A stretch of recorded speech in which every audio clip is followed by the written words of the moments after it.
Ladies and gentlemen, welcome to UAP Therapist Podcast, episode 015.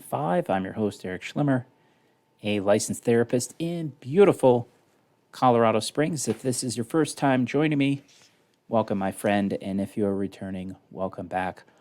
All my friends, I need to offer that reminder like I do every episode. If you did not watch the 5-minute introduction with the best band in the world, Comacozer, well, shame on you. Tonight I'm going to be hosting Jason and Louie. They are hosts of UAP Studies Podcast up in Canada. Now, each episode, I do a section, introductory section. Could be about UAPs, could be about mental health, could be about the military, could be about something else that I think I know a little bit about. And tonight, I'm going to talk about mental health, particularly an exercise you can do if you're experiencing cognitive distortions. Another term for cognitive distortions is intrusive thoughts. So our brain is very good at creating unlikely scenarios that make us worry, and then a more serious form of worry, anxiety. And again, I define anxiety is worry without very good evidence. Okay, so I'll give you a couple examples of things that people might think. So these are these cognitive distortions, these intrusive thoughts that are not uncommon, and perhaps I have thought these myself. Okay, a lot of these thoughts come in when my clients are laying in bed at night. And why would that be? Because they don't have anything to do. So throughout the morning, throughout the afternoon, and into the evening, they're doing something. They're spending time with family and friends, they're at work, they're out hiking, they're grocery shopping, whatever it may be, they're going to be doing something that's going to keep their mind occupied. But then you get into bed, and if you have good, what they call sleep hygiene, you are not goofing off on your phone in bed. You are laying there, and that's when your brain says, hey, you know, it'd be great if we just started to worry, because that's one of my favorite things to do. And then you get stuck in this thought loop, which is much akin to being on a hamster wheel. And your brain is running and running and running and going nowhere and creating all kinds of worry and anxiety for you. So when those thoughts come in, I'll give you 2 exercises that you could do. These are based on acceptance and commitment therapy, which everybody goes around calling ACT. They're also based on cognitive behavioral therapy, which everybody goes around simply calling CBT. So I'll give you a couple examples of things that my brain or your brain or somebody else's brain might tell them as they're laying in bed. They have a little bit of downtime in the afternoon, whenever they just have time to think and create problems that aren't there. So some people may say to themselves, I am going to lose my job. They may also say, I'm going to get a terrible disease and die. They may say, someone's going to break into my home and murder me. They might say, my boyfriend is going to leave me. And they may say, everyone at work hates me. Now, what you could do is a little cognitive behavioral therapy work, and simply that examines facts, evidence, reasoning, logic. So we'll take the first one, I'm going to lose my job. A good question would be, are there grounds for you to lose your job? I'm going to get a terrible disease and die. What symptoms do you suffer from this terrible disease that is going to kill you?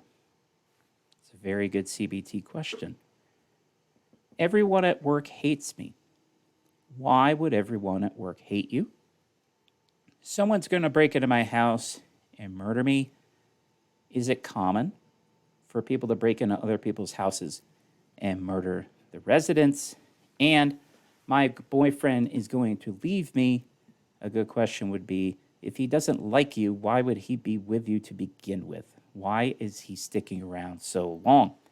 So what that's doing is it's quieting down the emotional side of our brain, and it's firing up that intellectual side of the brain. Facts, evidence, reasoning, logic.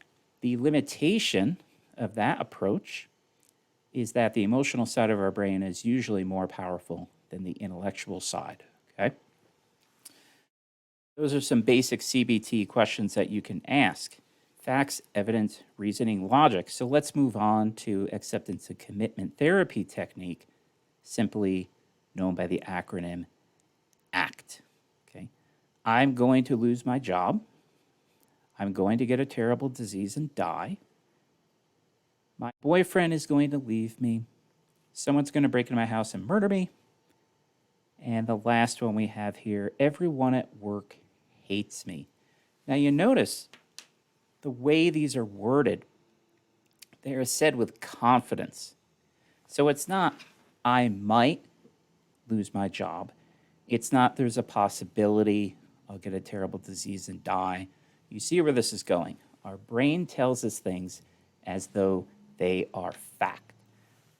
In our line of work, we would call that fortune telling. So we're predicting the future, and we probably don't know what we're talking about. I tell my clients all the time, fortune tellers are very good at two things: being confident and being entirely wrong. We have these thoughts, and it's so simple, and it works, my clients told me, but only if you do it. So what we're going to do is we'll keep those 5 predictions, those 5 fortune-telling statements. We soften them up with a little CBT, but they're still bothering us. So now we're going to put the phrase, I'm having the thought that, in front of each sentence. Because there is me, and there are my thoughts. There is you, and there are your thoughts, which are separate from you. Again, we have the intellectual side of the brain and the emotional side of the brain, okay? So let's try these out. I'm having the thought that I'm going to lose my job, because that's all it is, a thought. I'm having the thought I'm going to get a terrible disease and die. Having the thought that my boyfriend is going to leave me. I'm having the thought that someone's going to break into my house and murder me. And last but not least, I'm having the thought that everyone at work hates me. So that's what you do. It's very simple. It's effective. Only if you do it. When you find yourself having a cognitive distortion, an intrusive thought, you get on that hamster wheel. Oh my God, the world's terrible and I'm going to die and there's nothing anybody could do about it and then everybody's going to forget about me. And you go down this rabbit hole of just dark thoughts, dark predictions, and you really don't know what the hell you're talking about. Just insert, I'm having the thought that, then your fortune-telling prediction. Now you notice I did not say, well, just don't think that, all right? My advice, if that is your plan, not to think bad thoughts ever, good luck with that. So we can't push these away, and if we can, they're going to come back a little bit stronger because we told them to shut up, and thoughts don't like to listen when you go around telling them to shut up, okay? So again, whatever those negative thoughts are, insert, I'm having the thought that in front of it, and that will bring you a little peace. Now, another exercise I do, I call it the thought identity exercise. So there is me, and there are my thoughts. You and your thoughts. These are separate from each other. And to create a little more space, a little bit more distance between you and your thoughts, you could do this thought identity exercise. I've done it with about 10 clients. It's actually kind of fun, and it's very interesting.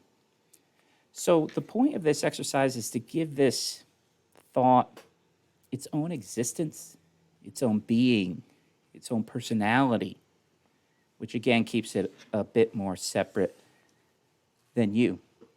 So let's say I have a client on this couch right here, and they have the thought, I'm going to lose my job, and those other 4, and throw in a bunch of other horrible thoughts. And I'll ask them, if we're going to give this this this thing, this force, this thought, this prediction, this fortune telling. A little bit of characteristics. We'll start with this. Where does it hang out? Where does it live? Already the answers are getting interesting because most people think it hangs out next to their ear and a little bit behind. So it's usually right around their ear, kind of like in the old movies when you had the angel and the devil whispering in the character's ear. They hang out in their ear. They're usually above them. Some, it gets up in their face. But I don't think I've ever had a client say it's in their head, which is interesting. Okay, most people choose around the ear. So on that note, I say, okay, it's hanging out by your ear. What does its voice sound like? And the voices are usually mildly unpleasant. So one of the voices will sound like this. And then one of the voices will sound like this because it's kind of a dummy. So we've got where it hangs out. We've got its voice. Well, what is its shape? And again, very interesting. How on earth can you assign a shape to a thought? But the clients do it, and I've done it. Somehow we have that ability. It's usually kind of round, like an amoeba. I've had a couple different shapes, but it's usually just kind of this, it's like a mass, kind of like a ball or an orb or like a little amoeba you see under the microscope. Okay, what color is it? We've had green, a lot of black, because black is associated with something dark, something not happy. We've had gray, brown, usually muted colors. All right, let's keep going. Does it have a texture? Some people think it has a very fine, furry finish, kind of like a tennis ball. Quite a few people said it has no texture. Like if you, it's really hard to explain, but they're basically trying to convey, you can't touch it, and if you touch it, you don't feel anything. So a lot of people say it has no texture at all. So we asked them, where does it hang out? They said, oh, probably behind my ear. What voice? It's some kind of annoying voice. The shape kind of like a blob typically. Color is typically a dark color. Texture, might have a texture, might not. And then we have these 1, 2, 3, 4, 5 or 6 different characteristics. My favorite part is the last question. What is its name? Again, how do humans have the ability to come up with physical characteristics of a thought and then on top of it, name it? And no one's in this office ever said, this is so dumb and so weird. This is something they would do in LA. They're usually into the exercise. I remember 5 different names. We had Black Blob, Killjoy, Screw Tape, which is from a book. I forget the author. Bludgeon. That was a good one. I said, why do you call it bludgeon? She goes, oh, it just bludgeons me, hits me over the head with negative thoughts.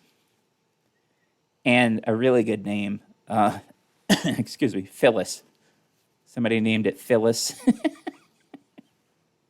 Because you can imagine like a Phyllis in an office. And she's like really annoying, way worse than the Phyllis on the show The Office.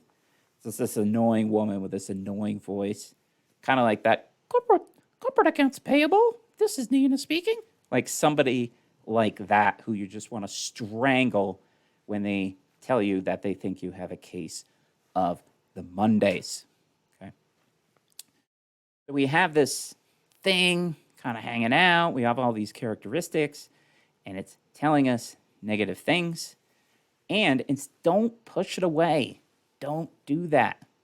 Because it's going to circle back around.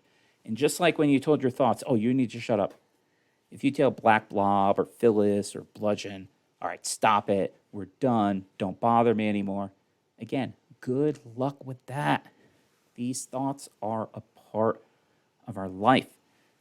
So what you do is you engage with it in a calm, neutral, and tiny bit playful tone. Okay? And the tone that would be ideal was actually explained to me by a client who was reading about this exercise, and she read something I had not read. I said, yeah, you're just going to give it that neutral, okay, I hear you, got it. You're not going to argue with the thought. And she says, yeah, you know how you should speak to it? And I said, tell me. And she said, the example I heard was you're a bus driver driving down the road with a bunch of maniac brats in the back. You're coming up on McDonald's, and this wretched little twerp in the back says, we need to stop at McDonald's. And instead of telling the kid to shut up, because he's probably been told that before, and he's still talking, right? And now you're just going to get in a fight with him, and it's totally not worth it, right? You're just going to waste your breath. You say in response to him, yeah, I see it. That's it. Yeah, I see it. And you drive right by the thing. When you have this being, this entity, this force that you've identified, and it says to you, you're going to lose your job. Say, okay, bludgeon. Okay. That's it. Don't engage with it. Don't argue. And then Black Blob says, you know what? Everyone at work hates you. Okay. Easy come, easy go, like duck off. I was going to say like duck off a water's back. That doesn't sound easy at all. Water off a duck's back is the saying. Someone's going to break into your house and kill you. Okay, Killjoy. All right. Not, we'll see. Oh, no, they won't. Oh, my God, I think you're right. It's this gentle engagement. Okay. Little wacky exercise, but it works only if you try it. So again, I'm having the thought that, insert that in front of these cognitive distortions and intrusive thoughts you were having. And then if you want to go a little bit further, you can do the thought identity exercise to create a little space between you and your thoughts. Now, I had a thought many months ago. It was a good thought that I wanted to host Jason and Louis, hosts of UAP Studies Podcast. So let's get to their introductions. Jason Guillemette. His interest in UAPs began when he and his brother experienced a close encounter in 1994 when he was 13 years old. Today, he's the Western Canada Chief Investigator for Mutual UFO Network. The acronym is MUFON. And he's been working with this organization for 4 years now. And he's co-host, of course, of UAP Studies Podcast, of which I was very fortunate to appear on about a year ago. And I would love to come back, Jason and Louis. So moving on to Louis Borges. He's a UAP researcher and speaker, and he has interviewed some of the biggest names, and that is true, in this field as the co-host, and he's also the marketing director of UAP Studies Podcast. The podcast has been listened to in 72 countries. It's pretty impressive. And they recently celebrated their 100th anniversary, and Louis wore a tuxedo, which I think is classy. And the only thing classier than that is they celebrated number 100 by hosting the Frenchman Jacques Vallée. Well done, good sirs. Louis is also a third-degree Freemason, a 32nd degree Scottish Rite Mason, and a member of the Knights Templar of Canada. I don't know exactly what that means. It sounds mysterious. It sounds interesting. Maybe I'll ask him a little bit about that. Ladies and gentlemen, without further ado, please welcome to UAP Therapist Podcast 015, our friends Jason Guillemette and Louis Borges. Ladies and gentlemen, welcome back to episode 015. I had all kinds of nice things to say about our two guests who have hosted me on their podcast, and I thought it'd be very nice to return the favor. We have Jason and Louis, and I suppose we'll start in the top left corner. Jason, welcome. Thank you. I know you're a busy man, and how are things in Canada this evening? Well, things are pretty good. I mean, it's Friday night when we're recording this episode, and it's, the weekend is here. I'm super happy about it. I got big plans for my weekend of absolutely nothing but Netflix and staying in pajamas. And recordings. That's true, and recordings. But besides that, it'll be Netflix and pajamas. So, yeah, things are pretty good. And I'm happy to be spending my evening with you, Eric. Seriously, I know it's late on your end, but I'm really excited to be here. I'm usually in bed by now. I watch a couple episodes of Golden Girls and just sack out. So I made an exception tonight, which is not a problem at all. I'll just watch it. I'll watch reruns of Golden Girls later. And Louis, how are you doing this evening? I'm doing good. Thanks for having me. It's nice to be on with my good friend Jason and yourself. And I'm sure this will be an interesting conversation. We're all pretty calm and easygoing guys. So let's have some fun. Very easygoing, guys. Now, Jason, in the introduction, I was saying that you were accepted a job or accepted some kind of higher level with MUFON, and you corrected that. Can you please let us know that I misspoke about that? No, you didn't misspeak at all. The blame is ours, or mine, I should say. When I wrote my bio, and the one that we sent, I forgot to remove this section, but at the time I wrote the bio, I was going to accept the position with MUFON as chief investigator in BC, but I haven't actually officially accepted it or talked about it since with MUFON, so I am not that position. Just to clarify, I'm just a normal investigator. Got it. I also mentioned that you've climbed Mount Everest and you're a 4th degree black belt in Brazilian Jiu-Jitsu. No, that's legit. That is that's true. Legit. Yeah, totally. Yes, that's true. Yeah, I wouldn't lie about that. But Louis' 5th degree, so it's not really a big deal. That's right. He's got me there. You're Go Dan, I'm a show Dan. Off to a fantastic start. It's usually the standard first question I ask of all guests, where they're from and how growing up in that area influenced them, who they are today. And Louis, where are you originally from, and did growing up in wherever that is influence who you are today? Yeah, so originally I'm born in Toronto, Ontario, which is just north side of Lake Ontario, above Buffalo, New York. It's a city of about 4.5 million people, which is pretty big by Canadian standards. I was pretty academic in school and athletic as well. A lot of competition just because of, the amount of people that are there. A lot of immigrant families that are very scholarly and work hard at that sort of thing. And I wanted to be a cardiologist. So all my studies going through school were all science, biology, chemistry. And I was also raised in a Christian household. So I went to Catholic high school. So I had a unique mix of spirituality, science, and everything else in life too, that I used those to so I wouldn't say the location really affected me, but because it was a big city, because it was difficult in schools and all the rest, and what I thought I wanted to do, I wound up becoming an entrepreneur instead, because it was a 13-year trip to be a cardiologist. And once you actually start doing sort of like a co-op and seeing what being in medicine is all about, you only see sick people. Nobody's going to the cardiologist to say hi. It's all bad news for the most part. Yes, you save people and it can be rewarding, but I had to be real about the thoughts of, can I literally speak to a family one day about their dying 5-year-old child? And I didn't want to really be around that. So for me, that didn't work out. But to get me interested in UAP, it was sort of like, I always believed that there could be alternate life. And I always looked at science and biology as things I was very familiar with. And what greater example of the ultimate biological creation if ETs are in fact true. So I never had an experience. I was never abducted or anything like that. It was more just, why not? I mean, biology is amazing. The planet and everything else is so simple, but so complex.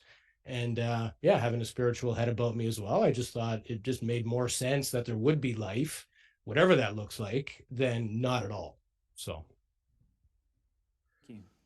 How about you, Jason? Also, where you grew up, and did it make you who you are today a little bit?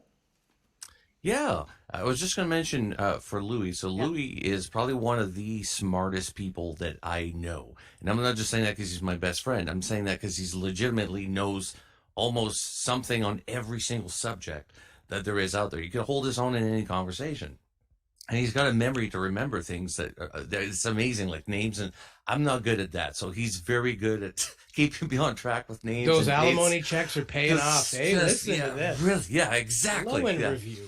Yeah, if he was to be a lawyer, he'd be really, really great at it. No, he's amazing, and he's also a very emotional person. From what I can speak of with my friends, that's why even becoming a doctor and thinking ahead about can you talk to families is it'd be too much. You know what I mean? It's like emotionally, that's a lot of work. Like I even in your job, Eric, the stuff you guys have to deal with, it's a lot, and. The same for me. I thought about becoming a cop, and I decided not only against that because my dad was a crook and probably would never talk to me again, but also because I thought, it's the same thing as what Louis was saying, is that, you never get a good call. Nobody's going to call you and say, hey, everything's going okay in my house. It's always a really bad situation. So it's tough. But I'm going to say, like, yeah, that's Louis. That's if I can add to what he said about himself, there you go. No, it's I grew up in in Quebec and British Columbia, sort of half and half. My parents would decide to move every once in a while across the country and start anew at a different location. But I got to see a lot of the country that way, traveling across. And I got to live on both sides of Canada at a time where Canada was very divisive between French Canadians and English speaking Canadians. And there was a sort of like I wouldn't say a separatist movement, but there kind of was in Quebec where they wanted to separate. I heard it from the French and I heard it from the English. I kind of felt like I was in between. And it definitely affected me during my youth, because you would hear the same argument on the French side as you would hear on the English side. They were both saying the exact same thing about each other. It's just that because they didn't speak each other's language, they saw each other as a threat. It's no longer the case. That I don't know. It's been a long time, Louis, since we've heard anything bad about the war between the English and the French. But that really did shape my culture and who I was as a kid, kind of not really finding an identity in either the French Canadian side or the English side. And when I was 13, I was living with my family in Quebec again, and northern town in Quebec called Cadillac, Quebec. And it's so small that if, a family moves on the weekend, you have to change the population sign. Like, it's that small, right? So we're in this small mining town, and one night we're coming home. It's about September, late September, October. And it's about 9 o'clock at night. We're minding our own business. I'm being doubled on the handlebars of my brother's bike. We were twins. We had one bike. We made it work, right? And then all of a sudden, we got hit with this intense red light out of nowhere. And we both look up because our instinct was, my instinct was maybe it's a transformer on top of a telephone pole that had blown up, right? Because it was really intense and bright red. But it wasn't that. Directly above our heads, about 80 feet, was this craft. Maybe about 40 feet, the size of a school bus, right? And it was just hovering about 80 feet above our heads, and it was shining this red light, and then it just continued silently above a row of houses, slightly turned, and then went above a row of trees. And I remember just that moment when it's going above the trees, I'm seeing it light up all the branches as it's passing by. I said, remember this, this is crucial. As if I was going to forget the memory somehow. But I remember that so vividly that I never stopped talking about it. The weird thing about it is that my twin brother and I never talked to each other about that incident. We don't even remember going home and telling our parents. We don't remember what happened after that, but we both witnessed it. And it wasn't until we were about in our 30s that I mentioned it to my brother. And I said, yeah, I think it was with a friend, and this, craft went above our heads. He goes, it was me, you idiot. I was there. I was like, why didn't I clue in that my own twin brother was with me, right? So that was kind of weird about the whole experience, but no missing time as far as we can tell. Like, it seems like time frame, because I studied this case, the phenomenon for a while. But yeah, it was just a strange experience that for me solidified that all these stories that people have been saying about these objects and possible occupants of these crafts is actually legit, that there's some truth to that, because I've been around for 42 years and I've yet to see anything like that again in my lifetime. Like, I don't think I ever will. It was that unique. It was crazy. Of course, the entire story is interesting. And of course, I was listening, but I was thinking about two things with my experience. It happened at night when I was camping, and I just got up the next morning like nothing happened. But I knew something happened. It was so casual. And then I had a guest on episode 013. His mother and sister went outside. He said there was a craft 100 feet away. He said he could have hit it with a baseball. And they're watching it, and then just for no reason, they casually walk back inside and don't even talk about it. And they didn't talk about it for years. Yeah. And it's this weird casualness of it, like, oh, well, or no big deal. And that is very interesting. And I'll throw another wrench in there. If it wasn't for another person experiencing something like what you're describing, and even what happened with my brother and I wouldn't have the complete picture of the event, right? Because I was a friend, and now I get all confused about the event. I know I saw it, but it never really solidifies itself. So having somebody else to back that up and say, yeah, I was there, I saw it too. And it's just weird that there's a gap between remembering like the event actually happened. You think we'd go home and go, holy crap, we saw something, right? Make a big deal that mom and dad would remember it. Nothing. Yeah, we asked and nothing. They don't. My dad's like, it's weird you never told me. I guess we weren't that close. I'm like, well, I guess not. But it's just weird. Yeah. But no missing time. Again, I have no recollection, like, because we've spoken to people, Louis and I, that have had these experiences, and eventually there's some sort of regression that takes place naturally with a lot of these abductees. That's never happened to me or my brother. I speaking on his behalf, but I'm pretty sure he would have told me. But yeah, it's no missing time, no events, no creatures, no nothing. But it's given me a passion for the people that have had that happen, though. That definitely solidified that for me too. Sure. And you guys have over 100 episodes, and I think people in 72 different countries have listened to it. And Louis, have you picked up on a theme of UAP experiencers that you interview? So, for example, are they grateful for it? Do they have trouble remembering? Do they have a particularly crisp memory? Have you detected a pattern in these stories they're telling? I mean, if you look at it from a 10,000-foot level, there's some similarities. Sometimes it's genetic, sometimes it's missing time, sometimes it's the description of the characters. But I think if you look at every case at a forensic level, there's so many differences that none of them are the same. They may have characteristics that are similar, but I've never heard. And again, you guys were talking about Jason having an experience, and I never have. And initially coming into this, I was more like the esoteric guy. Maybe cryptids are cool, but I'm not sure about the abduction phenomenon. Jason was more, I want to learn about this because I believe it's true, but I'm not sure about Bigfoot and cryptids. And after over a year and a half doing this together, I now believe very much so in the abduction phenomenon. And Jason's now believing in cryptids and Bigfoot. Not that we have a solution to what this is, but an open mind to the fact that there's something there. And in fact, it was George Knapp. We were talking to him about skinwalkers at the Pentagon. And I kind of knew that Jason was on the fence, right? I've been working on him slowly to say, come on, man, just give it some time. And I asked George, what do you think about Bigfoot and UFOs? Any connection? He's like, oh yeah, there's definitely something there. I could just almost see Jason throw his hands up like, I guess we're looking at Bigfoot. There goes now, the book. Yeah, exactly. We haven't done a Bigfoot episode or a cryptid episode. We've had people, have that as aspects of their story. We've kind of built a niche just by accident, really. We started science-based and we kind of stayed there. And now we have a lot of scientists and military people and government people that they prefer kind of our topic. And we just ask questions and let people talk. And I think it's just being Canadian, really, being polite. And that's sort of how we are naturally. We work in, people businesses where you have to be good with clients and you can't just talk over. So it's not like we're trying really hard. We just genuinely like the people that come on the show. So when we ask them stuff, we're like, yeah, like, and then what? Like, tell me more, It's very natural because we're actually enjoying it. And we try to get the guests in that same zone before we hit record too.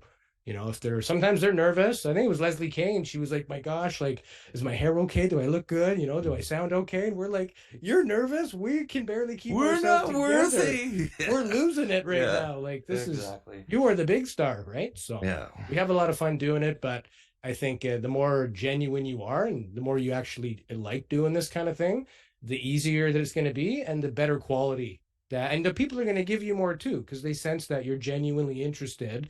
So they'll tell you stuff they've never told anybody else. And we've had quite a few people tell us stuff. And they usually segue it with, hey, you know, wasn't going to say this, and I've never said this on a show before, but I had an experience too. So I think that's a huge compliment when somebody of caliber decides to you know, bring you in their little bubble.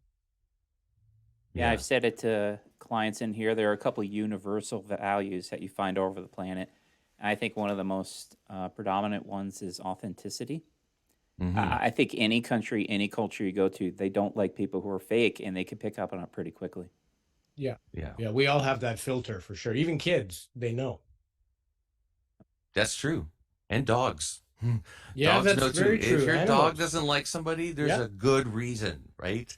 Yeah. I had a few tenants here that I thought were my friends about 10 years ago, and I had a cat at the time and one dog, and neither one liked this one guy, and he turned out to be a backstabber and troublemaker and everything else. And they had the foresight, and I thought this guy was my buddy. Yeah. And if somebody looks like they're petting a dog for the first time, like they're all rigid, like they're not used to the animal, okay, they're not trustworthy. Red Hello, fellow sentient being. That works with dating too. Like if you're dating somebody Yeah, and your pet hates their guts, might be something to that. that's true. Yeah. Or you got a miserable pet. It could be that too. Yeah, could be a little bit of both. Jealous one. Some kind of sixth sense. Yeah. Speaking of learning about things, I must be honest, I did not learn a damn thing when I watched that Sean Kirkpatrick public briefing on the 19th. Did you guys watch that or get the gist of it elsewhere? Yes. Yeah, I watched it because I was asked to appear on Dave Scott's Spaced Out Radio show. He had a panel show the same evening of it. So I was kind of familiar with the first and second that had happened. I watched clips, sort of highlights of the first two.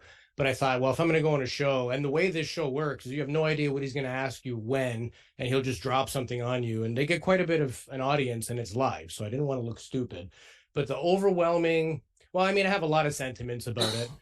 But the biggest thing for me was hearing a department head of what's supposed to be the resolution office say, and this wasn't in his official statement. He read this official statement that was perfectly, you know, scripted, and then the questioning period.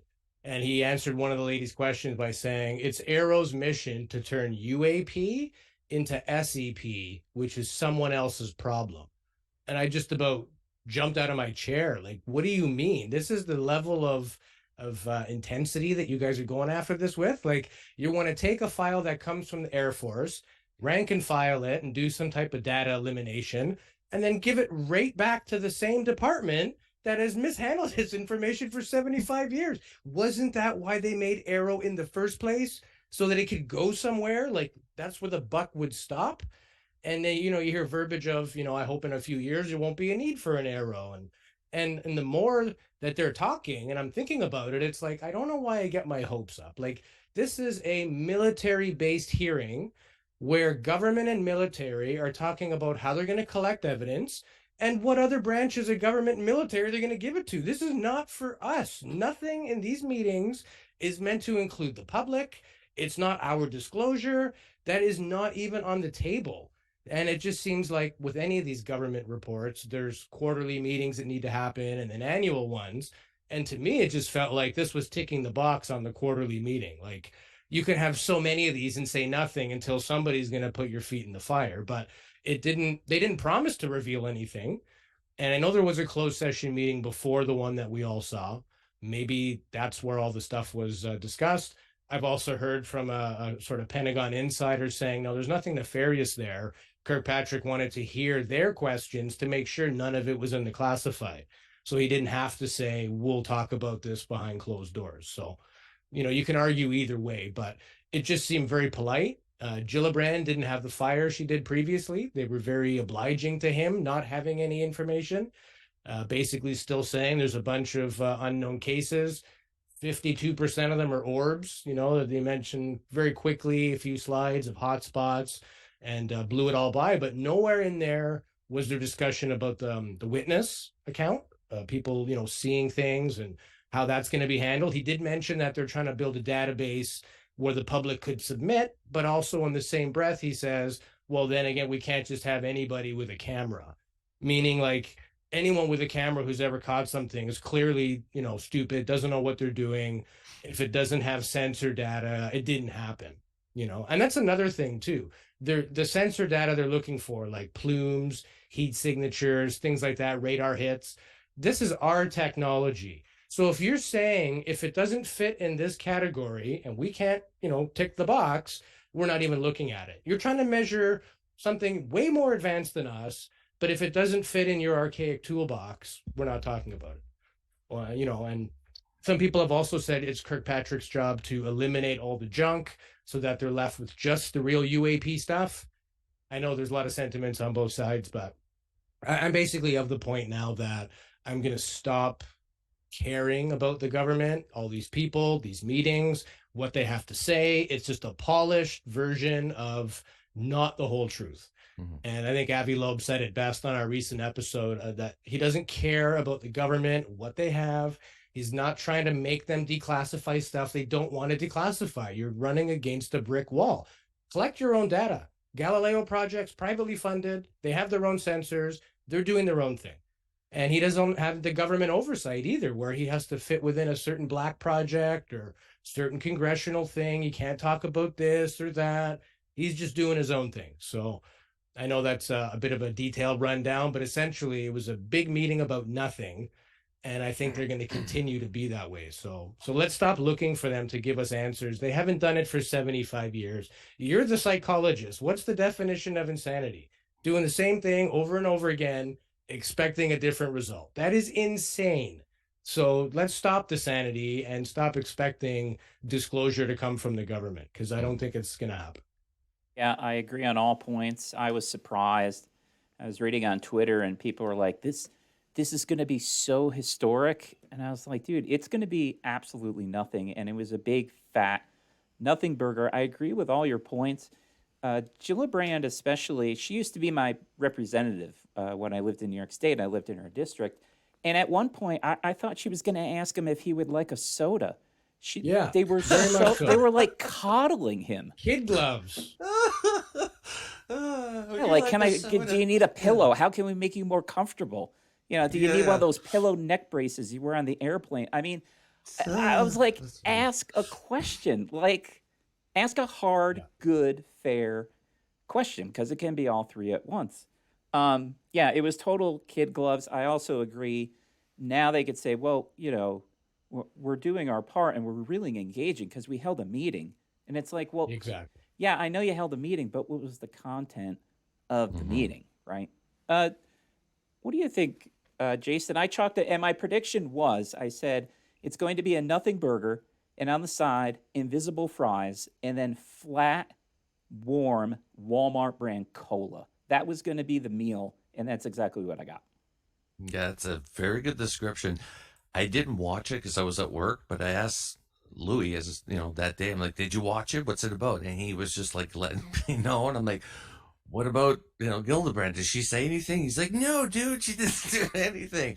It was so disheartening because I figured that one side's not going to play ball. And it's funny too, like how quick Louis was mentioning, the resolution office, they haven't resolved anything. And it doesn't sound like they want to either.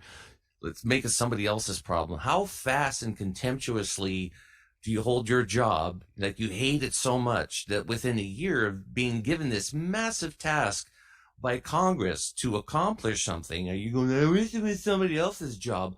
To say that to your boss, the people that establish or want to actually know, hey, what have you been doing since we've employed you? I wish it was somebody else's problem. That's gonna win you Employee of the Year. And we're paying for this crap. Well, we're Canadian, so we don't got to live with the result That's either true. way. But I That's feel true. bad. You know what? Taxpayer money's going to this nonsense. Yeah. But again, his boss, whoever that really is, he's got to be spitting the narrative that that guy wants. Because if his boss was actually about thorough investigation, proper science, even if you look at it from police work and how you investigate cases, this is a joke. You should fire him and trash the entire program. It's a waste of time. It's a waste of money. And if they're just going to have these closed door meetings before each one to get the real meat out, don't even waste the people's time watching the watered down feed they're going to give us. Like it's a giant waste of money. If that is how. Go ahead. You know, Sorry. it's like I said, you know what it reminds me of? Eric, did you watch Seinfeld, right? Quite a bit. We all Back have. in the day, yes. Yeah. So that episode where George gets a job at this place and he has no idea what his job is, so he just stays in his office all day long and then walks out at 5, and for like months he gets away with it until they ask him for the file and he's like, well, I'll see ya. That's exactly what this department is like. It's like, you can't make this stuff up. I've heard that Kirkpatrick, and again, they're talking about having a collection system. There's lots of rumors about this company, Enigma Labs, sort of being that government-based collection system. So some people are saying he's kind of grooming himself for retirement in the private sector, but still in government, and that would be his perfect chair to do that with. Who knows? That's probably all rumor, but may not be that far off either. Who knows? Yeah, so you're basically saying Kirkpatrick is the George Costanza of Exactly. whatever they're doing over there. I'm still not. Holds his job in contempt all the time, wish it was thing that somebody bothers else's me, problem, right? He's a scientist, right? It's Dr. Kirkpatrick. You know what I mean? So when in one of the statements he made is there's no evidence of anything that defies the laws of physics. Wasn't he just briefed a couple weeks ago about reverse engineering, like programs within the government? And, like all these other esoteric things and remote viewing and all that, things that literally defy physics. You are a scientist. And to stand there with all your badges of who you are and your reputation, you're either the world's poorest scientist or you're just doing what you're supposed to be doing and saying, and it's just a puppet. And I think many branches of government are like that. And I think that's really what it is. It's just a show because they know some people are watching. They have to toss us a bone. Yeah, and he should know better. He graduated from University of Georgia in 1995 with a PhD in physics. Yeah, exactly. Well, again, the argument is like, I don't see anything that defies physics. Really, because conventional physics. Yeah, like he hasn't seen any exotic tech that really can't be explained by mundane physics. Nothing to see here, folks. Yeah, except some videos that are legit that you can find on YouTube. We can find them. There's been millions of cases, witness testimony. Exactly, just the Air Force and Navy's videos that we all know they have, which is way better footage than what has been released. We just got the crumbs. There's an actual whole loaf out there that we're waiting to see. And right? that's their own data. Even if you want to throw away all the witness testimony and everything in MUFON, perfect. Just look at what your pilots have caught on video and go with that. That's more than ample. They have the greatest evidence on the planet. Yeah. MUFON would kill for half of those reports, Yeah. That's a question I have these days. If I could meet Kirkpatrick or somebody in his position, Moultrie or Bray, it's a fair question, and I'd love to hear the answer. It's just, what else do you need?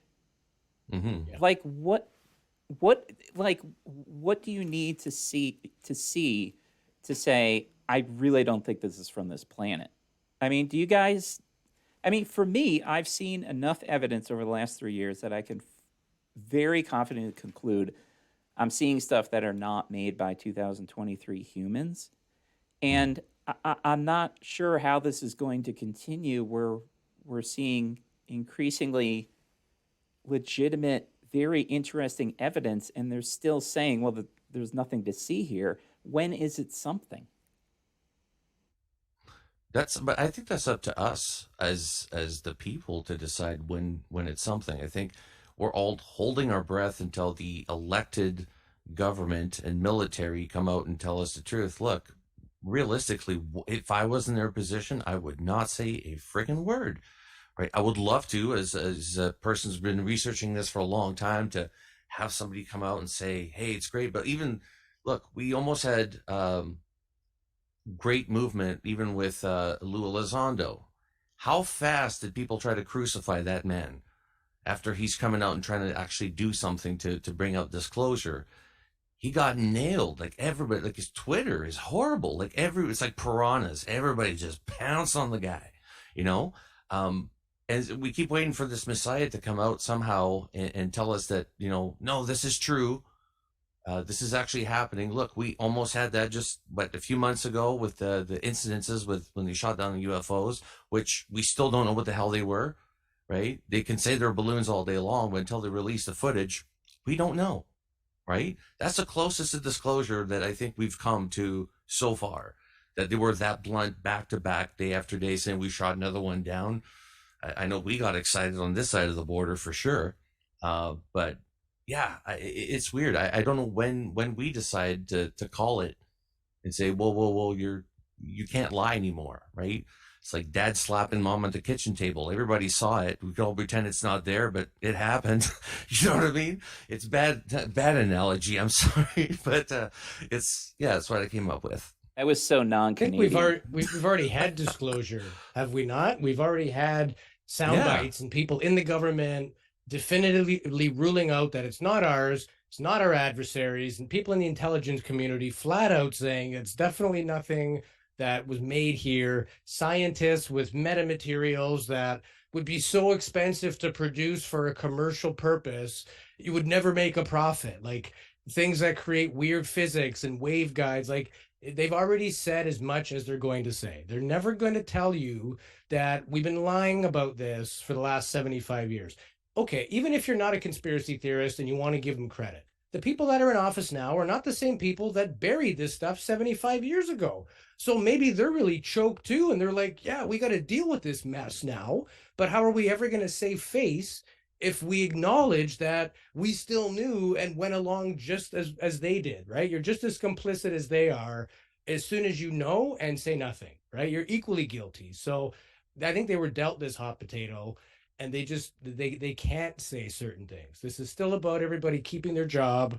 You know, the real government doesn't change every 4 or 8 years, you know? Like there's people that have high level positions for decades, because you can't have people that know the real secrets just coming and going like, you know, players on a football team. The real government is fixed. So I think in terms of information that we're going to get, they've already said what they're going to say. The fact that they let the Tic Tac videos and all that happen with New York Times, and I think if it really was for national security or if they were ours, they wouldn't do that, right? And if they knew they were someone else's, they wouldn't do it either, because then we would look silly being all awestruck by this Russian technology. It would give away our hand that we don't have anything close to it. They wouldn't do that either. So I think we've got as much as we're going to get. Yeah, I agree. Go ahead, Jason. No, I was going to say it's well said. They're not going to flat out come out. And plus, you know, it could be so complex, Eric, that this is, at this point, we don't know what the hell we're dealing with. It could be so, you know, we keep talking to people who have different theories on, you know, the grays could be extraterrestrial. If you look at the Michael Paul Masters theories, and then other people saying, no, well, they could be, you know, some form of biotic machine that operates on behalf of another greater intelligence and does their bidding from a distance or whatever. There's so many theories. Or ultra-terrestrial, meaning that they've been here the whole time. We mentioned this a few times on other podcasts, but you know, to tribes that live, the few tribes that are left, human tribes that live remotely in areas of the world that are not in touch with modern world, anything that we do, they'll notice, right? If we fly a plane, they'll still know that that's technology. It's not their technology, but they know that somebody else is living here because they can tell by the plane flying overhead that they're not alone. This is sort of what's happening to us with these objects and these weird sightings, is that we're either now paying attention to the fact that they've been here maybe the whole time. We're just now collectively saying, hey, did you notice that? Or it's from someone else, or it's all of the above. It could be a complex situation where it's ultra-dimensional and extraterrestrial and extraterrestrial. It could be so freaking scary that even the government doesn't know what the narrative is anymore, right? I can understand that. You can't disclose that to the public. People will go freaking mad, right? Not believing in their government can protect them, because obviously they can't do anything about it anyways, right? But that's the reality of the situation. Disclosure is hard to come by, especially when you've studied a subject for so long and you know what kind of baggage comes with opening the door to ufology. It's, you go, closet after closet, there's no more and more stuff. And opening that up to the public is difficult. Admitting that they're flying in our airspace is one thing, but then saying that they're actually taking people in the middle of the night or randomly on road trips or while they're camping is something else, right? Because now you're actually saying there's a threat to your person. And there hasn't been that narrative yet, but they're trying to push that narrative with the threat narrative anyways, which Louis and I don't fully support the threat narrative on this point, because so far they've shown extremely good restraints and haven't attacked us, even though we've chased them and tried to shoot them down in the past. Nothing yet, besides the abduction, but they always bring people back, so it seems to be fine. I had an interesting chat with a guy the other day, and this is a person who's an insider, used to affiliate with a lot of high up people that were involved with programs and stuff like that. And it's rare that we can ask people sort of off camera about like the deep burning questions we still have, or like the gaps in our own perception of things. And he's a little bit of what I would call doom and gloom. And he's also a trained remote viewer as well, and told me what some of his experiences and things that he kind of learned from that. And his theory is that the reason that it's not being revealed is because there is infiltration in government and religion, not necessarily by hybrids, but possibly, but not government mind control, ET mind control, right? If they communicate with you telepathically and they can send messages, you're a psychologist, right? You know how thoughts relate to behaviors and everything else, cognitive behavioral therapy and things like that. So if you really want to get out there, what exists before the thought, and where is that thought coming from? Like, who puts a thought in Vladimir Putin's head before it's his thought? So it's the implication this gentleman's implying is that there is some type of work being done, and the reason why they don't reveal it is because it is they that is holding back disclosure, not us. They don't care about ruling us, enslaving us, and all the rest. It is just their game, and they don't want it to be revealed, and they can make life difficult and, cause us stresses and everything else. So that's sort of his theory. And that the reason it doesn't come out is not because, it's a little bit scary that aliens are coming from somewhere else. It's that they've already infiltrated everything and there's nothing we can do about it. And I said, well, if they're that good, they've done a pretty crappy job at keeping that a secret, because we've seen them and we have evidence and all the rest. So if they're that good, and he basically admitted that therein lies the hope, that by sentient life waking up and understanding that it's a game and they're not that good at it, and we can kind of pierce the veil, that's what he believes will be our ultimate saving, is that we get wise and we bugger off. And I said, well, what about good experiences that people have? He said, those are made up to give people an overall impression that, hey, they're not that bad. The ones that are good are minding their own business in the other end of the universe. They're not here messing with us.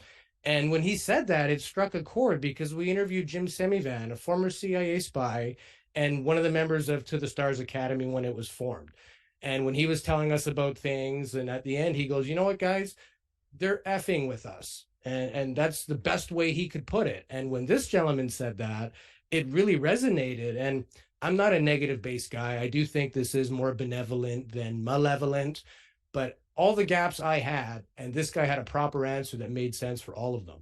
And it wasn't the answer I wanted to hear. And then I start thinking of things like Lou Elizondo, and people say, what would the population think if we found out? And he'd say, it would be pretty somber, and all that kind of verbiage, how put off and everything else. And it makes a lot of sense. I hope that's not the case, but they're not interested in enslaving us. So our defense for, well, why don't they just come and, that's not what they want. That's not their game. Their game is to be here, continue doing what they're doing, slowly dumb down the population, turn us more into robots. It's happening, right? We're addicted to our phones, and kids are antisocial, and people are barely literate, it seems now, right? So maybe there's something to it. That was the first time I had heard something go that way, but I'm having a hard time ticking it off the box, and just striking it out and saying it's all BS. A lot of that kind of makes sense. Yeah. And I'm not correcting you, Louis. Not a psychologist, just a measly social worker. But I'm not correcting you. Well, you understand human psychology I at a understand professional level. Yeah, what There people we go. do and why they do it. So I think I interviewed Matt Roberts a while ago. He was one of my earlier guests, and he's the author of Initiated, and he worked for Navy intelligence for somewhere around 20 years, and he's an experiencer. And I said, Matt, why don't they just come out and just tell us what this is? And I could barely finish my question, and he says they have absolutely no idea what it is. Do you think Matt's on to something? Yeah, I would think so. What do you think, Louis? Yeah, I think again, we're just all players in the game. Even the ones that are in the know, that pool is still very little. And especially when we're talking about science and breaking things down. And, when you talk to a guy like Gary Nolan, who's, I bring up some mythical metamaterial that I've heard exists, and he has it in his home study and he Yeah, I pulls it know. up. He's like, yeah, this stuff here, like, that's supposed to be a 75-year-old piece of metal that survived it. Like, it's a UFO crash piece. You know what I mean? So I don't think guys like that are just doing that for nothing. Do you know what I mean? As much as we know, we still don't know. Those guys are intrigued because they're like, I know a lot and I have no idea. So the Jacques Valleys of the world and Gary Nolan's and, Avi Loeb, that's what's making them continue because they're used to solving problems, especially physicists. It's an equation will drive you nuts until you figure that out. So when you're dealing with something that is unknown, it's hard for those guys to just accept. They want to find the answer. So yeah, but to answer your question, I don't think we have an idea, but I don't think we understand the breadth, the depth, how this really plays out throughout the universe. Yeah, the way I've heard it explained, I think it's the best way. And it might have been John Ramirez, I forget, but he said it's like you get 1,000-piece puzzle and you dump it on the floor, but then somebody takes the box. So you don't know what the image is, right? And you're trying to piece it together, but you don't even know what you're working toward, right? Yeah. And people throw in pieces that are false pieces that are not real pieces meant to And some people give- steal a few pieces. How do you know Exactly. if there's 1,000 on the floor? If there's only 980 there, you can't tell with the naked eye. Yeah. Maybe half the pieces are missing. You'll never put that thing together. Yeah. And I And think then your little sister comes in, kicks you in the face, and you can't see properly. This is literally what ufology is. Yeah. the main challenge. So, I think that some of these UAPs that we see, the classic spaceship, is from another galaxy, another planet, really, really far away, and they can get to us by manipulating the space-time continuum. So I think, and look, I could be totally wrong. That's what I'm going with for now, right? And then there are orbs and all this other stuff going on, and I'm not so sure about those. What really confuses me is, let's say I got that first part right. It's a spaceship with a Hemi. It comes from really far away, and it visits us, and the galaxy's really, really big. So yeah, somebody's probably out there. But what stumps me, and what I think is stumping people who look into this, is there are so many reports, mine would be included in that, of something to do with consciousness. And Louis was just talking about that, as you were, Jason.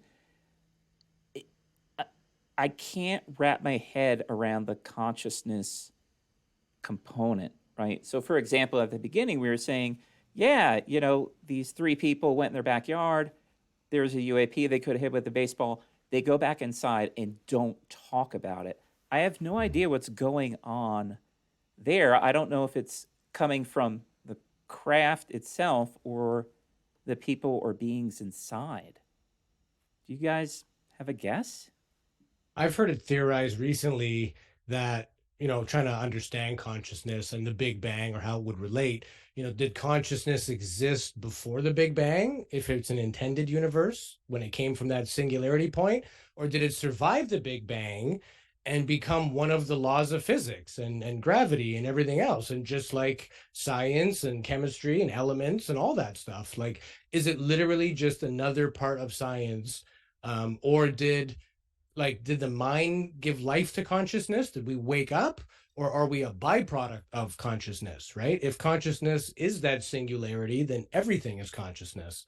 And we've said before on our shows in relation to some of these UAP behaviors, it's not even that, you can see them mechanically moving. It's just like they're here, they're here, they're here, they're gone. They're moving at the speed of thought. It's like an intended a movement, like I want to be here, I'm here. I want to disappear, I'm gone. And maybe the material within that craft itself is what allows it to do that, because you put any biology in a craft that'll pull 200 Gs, you're going to liquefy, right? And maybe there's no inhabitants. Maybe these are drones. Maybe they have consciousness. Maybe they're controlled from afar. Maybe they have an AI program that acts like a consciousness that's just smart enough to do what it needs to do. Seems like magic to us, but maybe that's very weak. That's like the Nokia flip phone of the aliens, right? Maybe they sent that thing 3 million years ago and forgot about it. And we're like, whoa, what is that? Who knows? But there definitely seems to be connections with consciousness, and even like non-ET related, like, near-death experiences. People all report going to certain realms that all look the same, and there's similarities between reports. And maybe poltergeist has something to do with that. That's just another realm where things can interact on both sides, and some of us are better at it, and maybe we can all do it, right? Because we have the same faculties as them. We just don't have our switches turned on just yet, Yeah, and even to the point you were mentioning, Louis, about the consciousness, it is part of the universe. If there is other sentient beings that are as conscious as we are, maybe elevated consciousness in the sense that they're more aware of things, either their brain capacity is able to absorb more of what reality is. You got to keep in mind, we're trying to solve this problem that we have with alien issues using a Homo sapien mind. Even collectively, as we're all trying to figure this out together, we're all weakened by the fact that we're thinking about it in a human mind, right? We can't think alien. That's beyond our grasp. We can't think that way, right? We keep thinking, oh, they're equal to us, like meaning and thoughts and stuff like that. What's their intentions? It could be so far above our pay grade mentally that we can never understand it. And we have to be okay with that, right? If we are a certain place on the totem pole of intelligence or just awareness of the universe, then we need to know where we're at so we can work our way up, right? When he keeps saying you guys need to elevate your consciousness, it also makes you aware that other people are conscious the same as you are, that you're equal in that sense. It could be that consciousness is universal, or that we all come from a source of the same consciousness. It's crazy, but that might be what part of the universe is. Because we all know the universe is supposed to stop at some point. All the stars are all going to burn out. There'll be nothing. But there may be consciousness. And if consciousness is elevated and intelligent enough, it doesn't need to be at the mercy of the universe. It could create its own universe.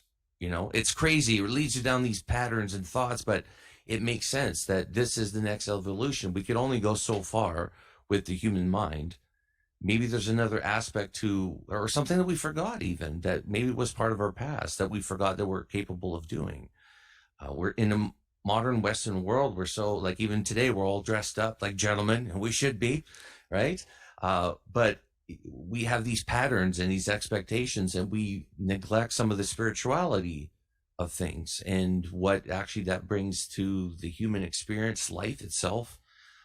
It's huge. It opens up, like I said, this whole topic opens up different varieties and doors that you weren't expecting to step through. And like Louis was mentioning before, when he came on the podcast, I'm like, dude, just seriously, when people start talking about Bigfoot, just go, yeah, and then change the subject. He's like, well, I want to hear him out. And we started hearing him out, and he's right. Like, as much as I would love to throw that book out the door and say, let's not ever cover that, it reoccurs in locations where these high UFO activities are taking place, that there's also Bigfoot sightings. This happens close to where Louis and I live, in the Fraser Valley is very active for UFOs. And we also have Harrison Hot Springs, which is just, half an hour down the road.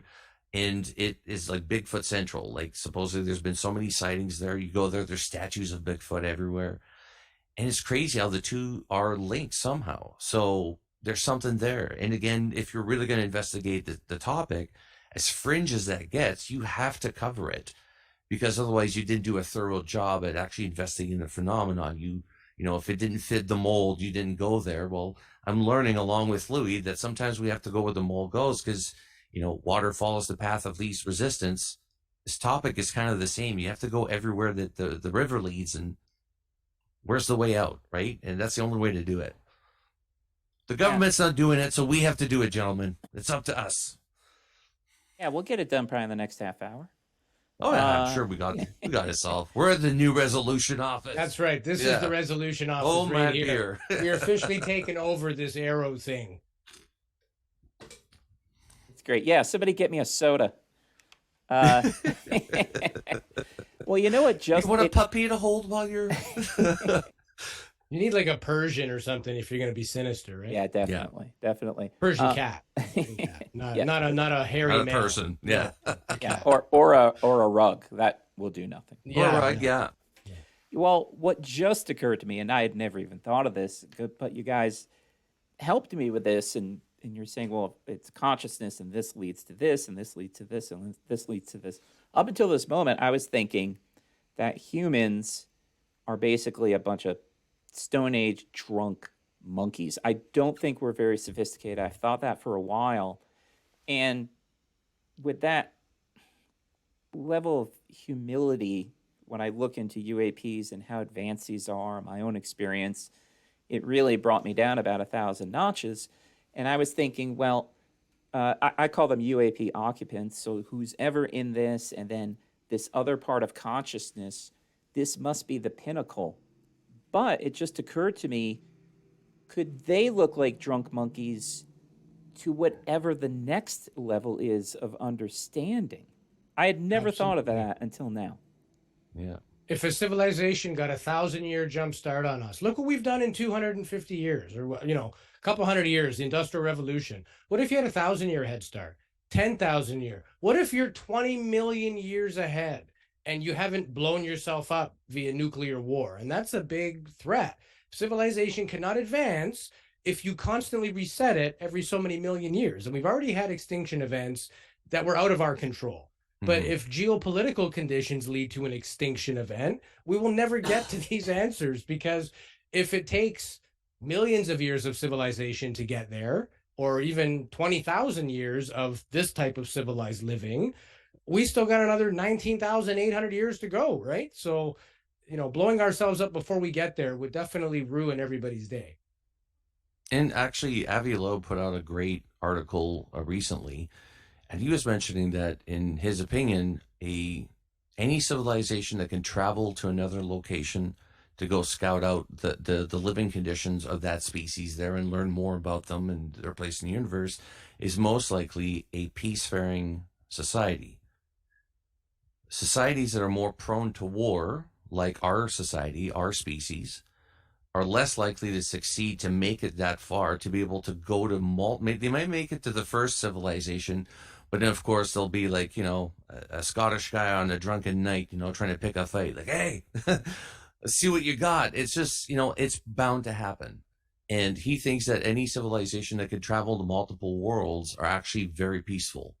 Their main focus is on self-improvement, discovering more about the universe, and respecting every species that they encounter.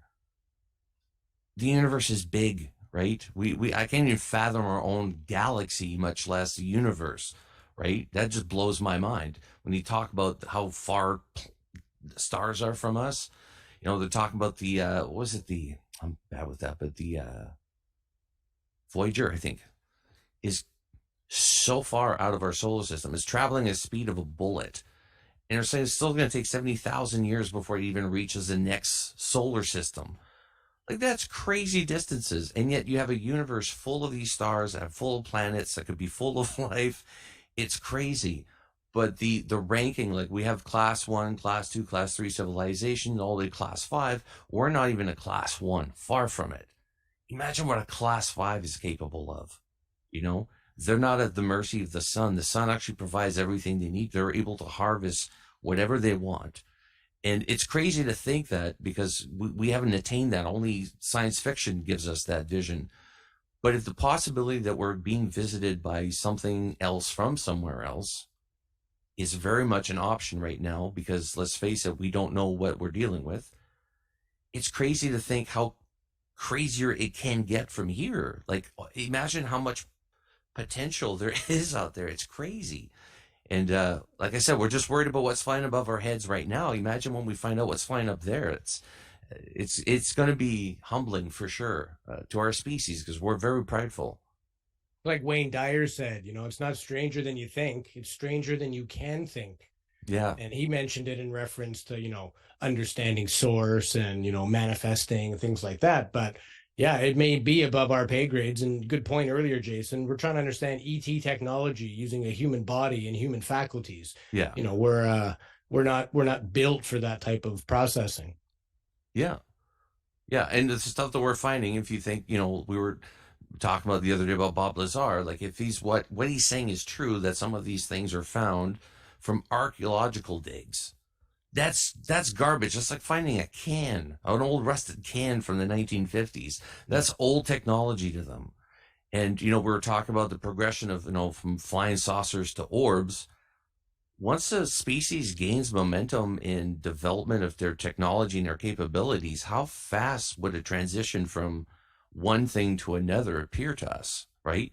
It would seem separate, but to them, it's just a natural progression of our technology. So, like I said, it's weird the way that we have to think about this phenomenon, because it breaks apart everything that we've been taught, everything that we tell each other every day about what reality is. We all contribute every day to illusions, like your job, taxes, government, your safety at night when you're sleeping. It's all illusions. They're not real. That can be taken away from you so fast. And we see that on the daily on the news. So even speaking with Avi Loeb, he said, it's the same thing as Galileo when he broke it to the world that actually we go around the sun, not the sun goes around us. Like, he got incarcerated, put in prison. It shook the whole world. Like, how much more is that going to affect us now if this phenomenon turns out to be just this crazy, non-ending, confusion, right? So, yeah, disclosure stuff. Yeah, and it could be just an infinite series of this one's advanced, but this one's more advanced, but this one's more advanced. And it's like, I can't I think most things have an end. Like, what's at the end? I can't imagine it. Like, I really can't. It's not like, well, I don't think I'm smart enough to imagine it. It's just my brain doesn't work that way. Yeah. Yeah. Even, Louis, you're better at this than I am, so correct me if I'm wrong, but dimensions, right? Yeah. As a species, we're very limited in the dimension that we live in. We know there's up to 11 dimensions, but we can't see past, I think, the third dimension at best, like 3D. And what we live on is very linear compared to what other things are actually out there that exist on the planet. Even the way that we see light, the way we see each other is very limited on the spectrum of light, what we can see as a creature, because that's all that this body, this meat vessel, is needing to be able to perform its task. You don't need all the other light spectrums, right? The same thing with a dog. The dog, the way this whole world is shaped by the way he smells. He can smell things better than we can taste or feel anything. Like, it's intense. Their world is way different. Their perception of the world is way different than ours, right? So we have to start thinking about that. Like, why can't we wrap our heads around this? Maybe because we're not the same species. So trying to figure out something that we can't think like, it's going to be impossible. If we can't do that for one species, how much more for multiple species that are out there? And if we are being visited by multiple species, it's going to be a tough one. It's going to take us a long time. And a lot of this stuff exists only in physics formulas, on chalkboards and things like that. They're theoreticals. Yeah, you have to theorize before you can deep dive. I get that. But in terms of our ability, and you mentioned spectrum, even like sound, you blow a whistle, a dog can hear it, but we can't. That's a very, archaic example of that. But we only see certain spectrum, only hear certain spectrum.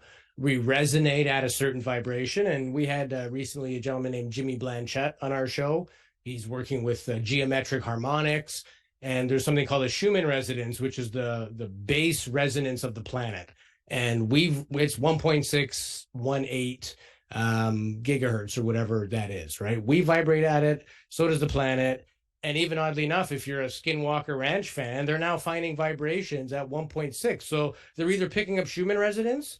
I'm pretty sure Travis Taylor's a smart enough physicist to know that you weed that out, but the resonance at that ranch is also at that exact same frequency, which is also the golden ratio, 1 to 1.618. And he draws all these parallels between cosmic coincidences math-wise. And he just runs like, I wonder if I can calculate the universe this way, or I wonder if I can calculate the mass of the sun, and the dodecahedron, all these physics problems he's running with base elemental numbers. So instead of a formula that would be 10 chalkboards long, his formula fits on a quarter, and he comes out with the same answer to a 99.9% accuracy. So I like the fact that it was refreshing that more math may not be the answer. It might be right in front of us. It might be that beautiful simplicity that exists within a very complex universe. And maybe we're looking too hard at the wrong stuff. Like we're just, there's too many trees in the way. We can't see the forest. Maybe that's a physiological thing. We never will. Maybe it's a sentient thing and we need to just wake up and get there. But it's good that we're talking about it. 1,000 years ago, this didn't exist. Neither did this conversation, right? So. And with this gentleman speaking about mathematics and geometry, would this fall under the category of what Carson calls sacred geometry? Are you familiar with that? Kind of. It depends. What he did was he took the Royal Egyptian cubit, which was the standard, yardstick of the day, and he did some math on it and essentially realized that unit is a byproduct of a quantum measurement. So he's trying to find similarities between, okay, let's say we did get some sacred math from some civilization. How would we understand it today? I mean, look how many units of measurement we already have on the planet. Inches, centimeters, miles, kilometers, all that stuff. But if you look at a quantum level, the smallest possible unit of measurement is what's known as the Planck length. So when you look at something under a microscope, it could be cells, and then you break them down, you start to see molecules, atoms, subatomic particles, all the way down. And the smallest thing, the smallest length of any oscillation of energy is the Planck length. So that would make sense that if there was a unit we would have in common with any celestial neighbor, it would be something coming out of quantum physics, not somebody said that 3 feet in a yard. Because an alien might not have that same unit of measurement. So he takes quantum units and extrapolates them. And, he's applied it to the Great Pyramid of Giza. Everything matches. He's done it with Rendlesham Forest, ley lines on the planet. He's done it with UAP transmission, where they literally broadcast frequencies they bounce it off the moon. Yeah, UAP appear, the way they flash, the shapes they manifest. They go from a big V to a small V to a hexagon to a pyramid, and he's measuring all of these things, basically saying they're not just dancing in the sky, they're trying to communicate something with us. And so he goes down a very specific rabbit hole and tries to extrapolate amazing data. And he's not the only one that talks about this. There have been others that have written books about it, and it might be something we take another look at again. It's very hard to break it down for the average Joe.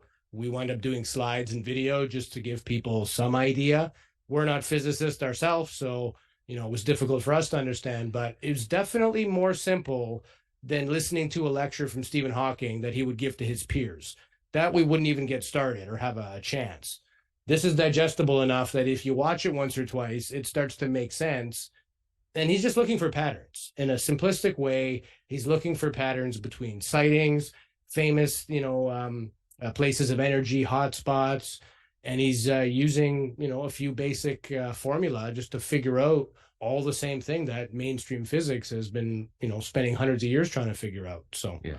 And the great thing about that too, Eric, is that he actually challenges people. He says, if you don't agree with me, do the math. Yeah. Prove me wrong. Prove me wrong. I want you to prove me wrong. That's right. Right. Yeah. But he'll actually challenge it. And when you listen to him, you're like, dude, I suck at math. Half the stuff he said, I was like, I didn't understand. Louis did, but I did not. And but it sounds solid, like, and the confidence that he has behind it. I don't think he'd be that confident. If you were me doing the math, I'd be like anybody else, but I get my 10-year-old to do the math for me. You know what I mean? Like, just to double check that my math is correct. So no, when guys like that come out and they're like, look, test me on it, right? Challenge me. And that's what we need.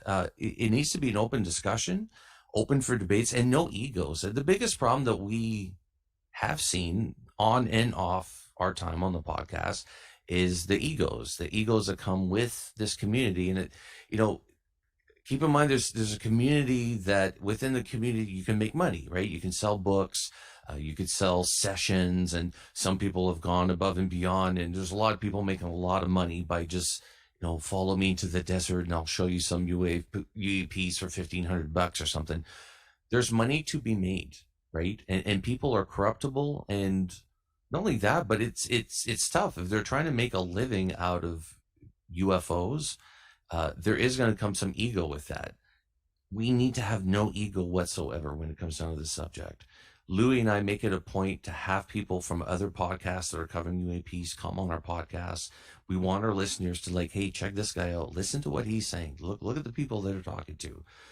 It's important that we do that. If we don't do that, then we're just continuing that cycle that people have built up of I'm going to be the one that discovers or has all the answers. These guys are wrong, and you start backstabbing other people.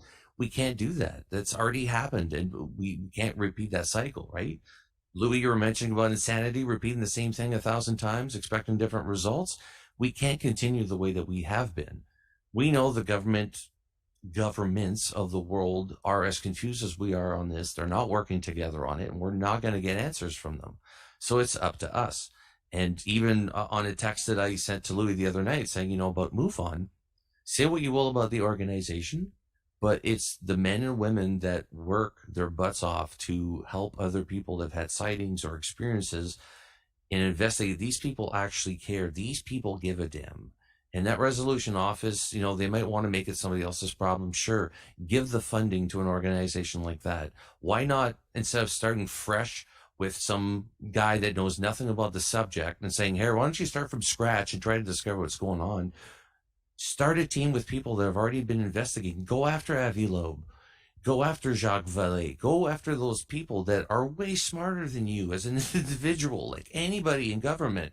Jacques Vallée, I guarantee you, is smarter than that person, right? So go get these guys. These guys have been doing the research and been boots on the ground from the start.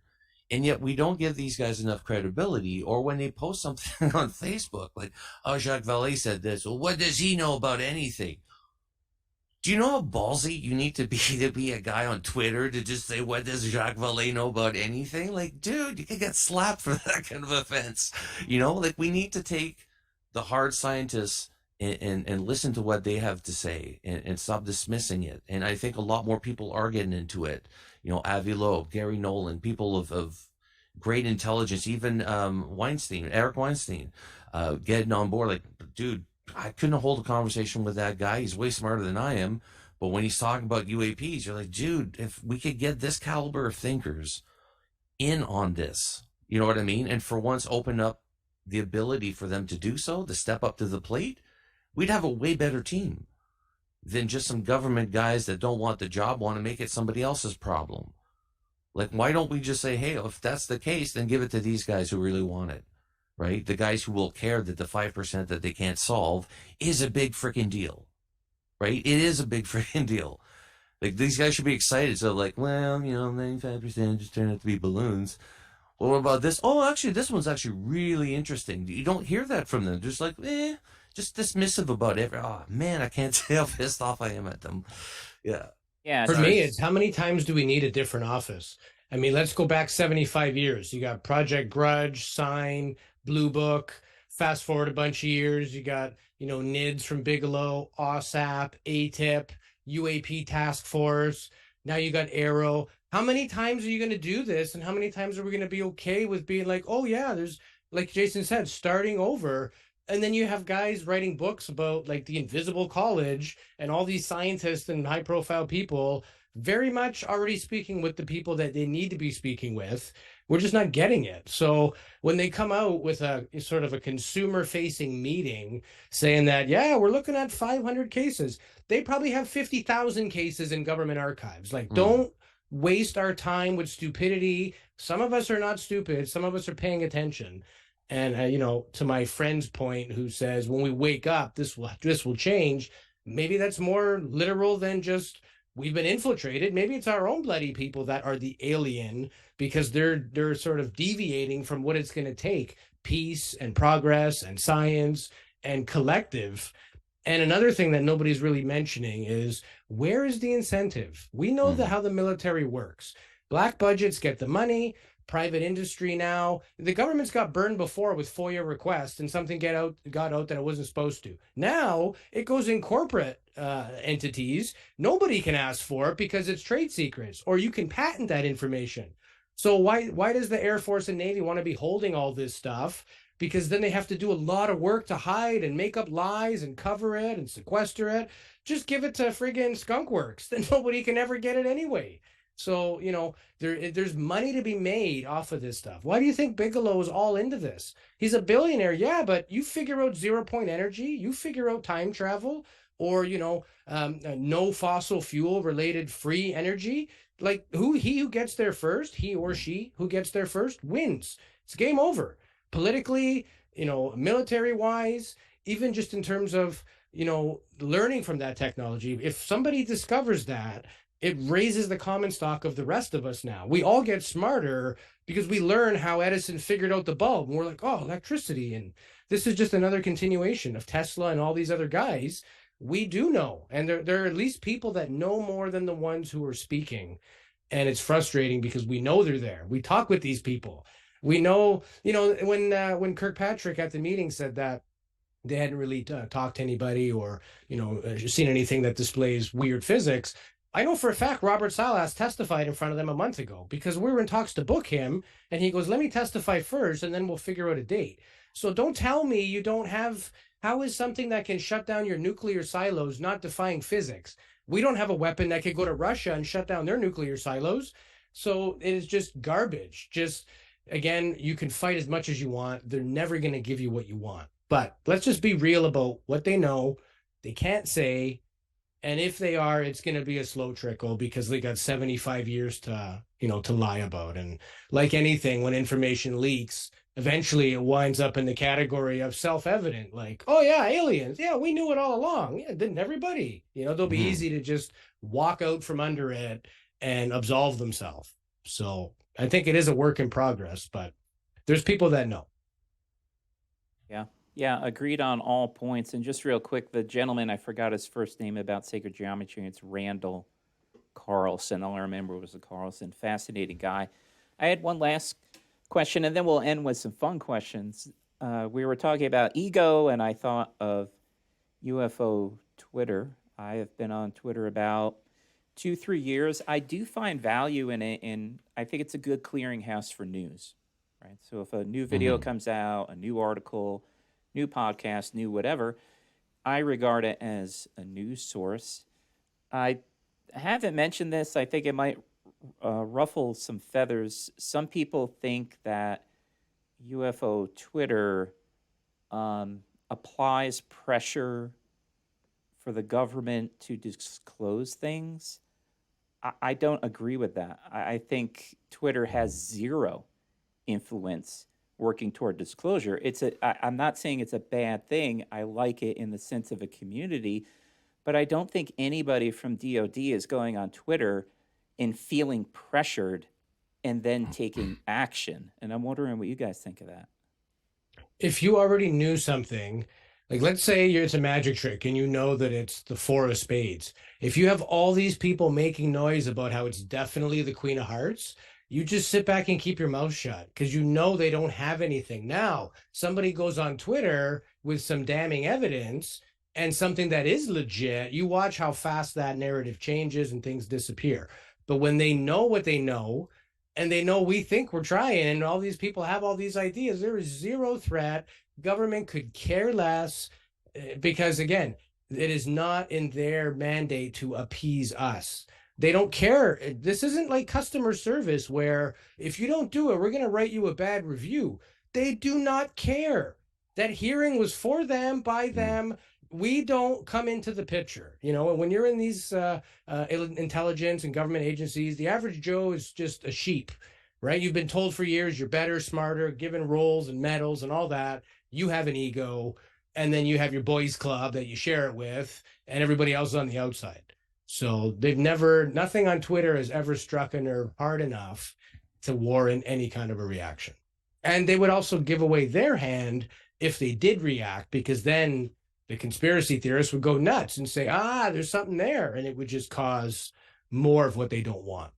I think Ross Coulthard said it best, and I won't go into the expletives. You'll have to watch our episode with Ross Coulthard. But we told him before the show, hey, anything you want to get off your chest, yeah, go ahead.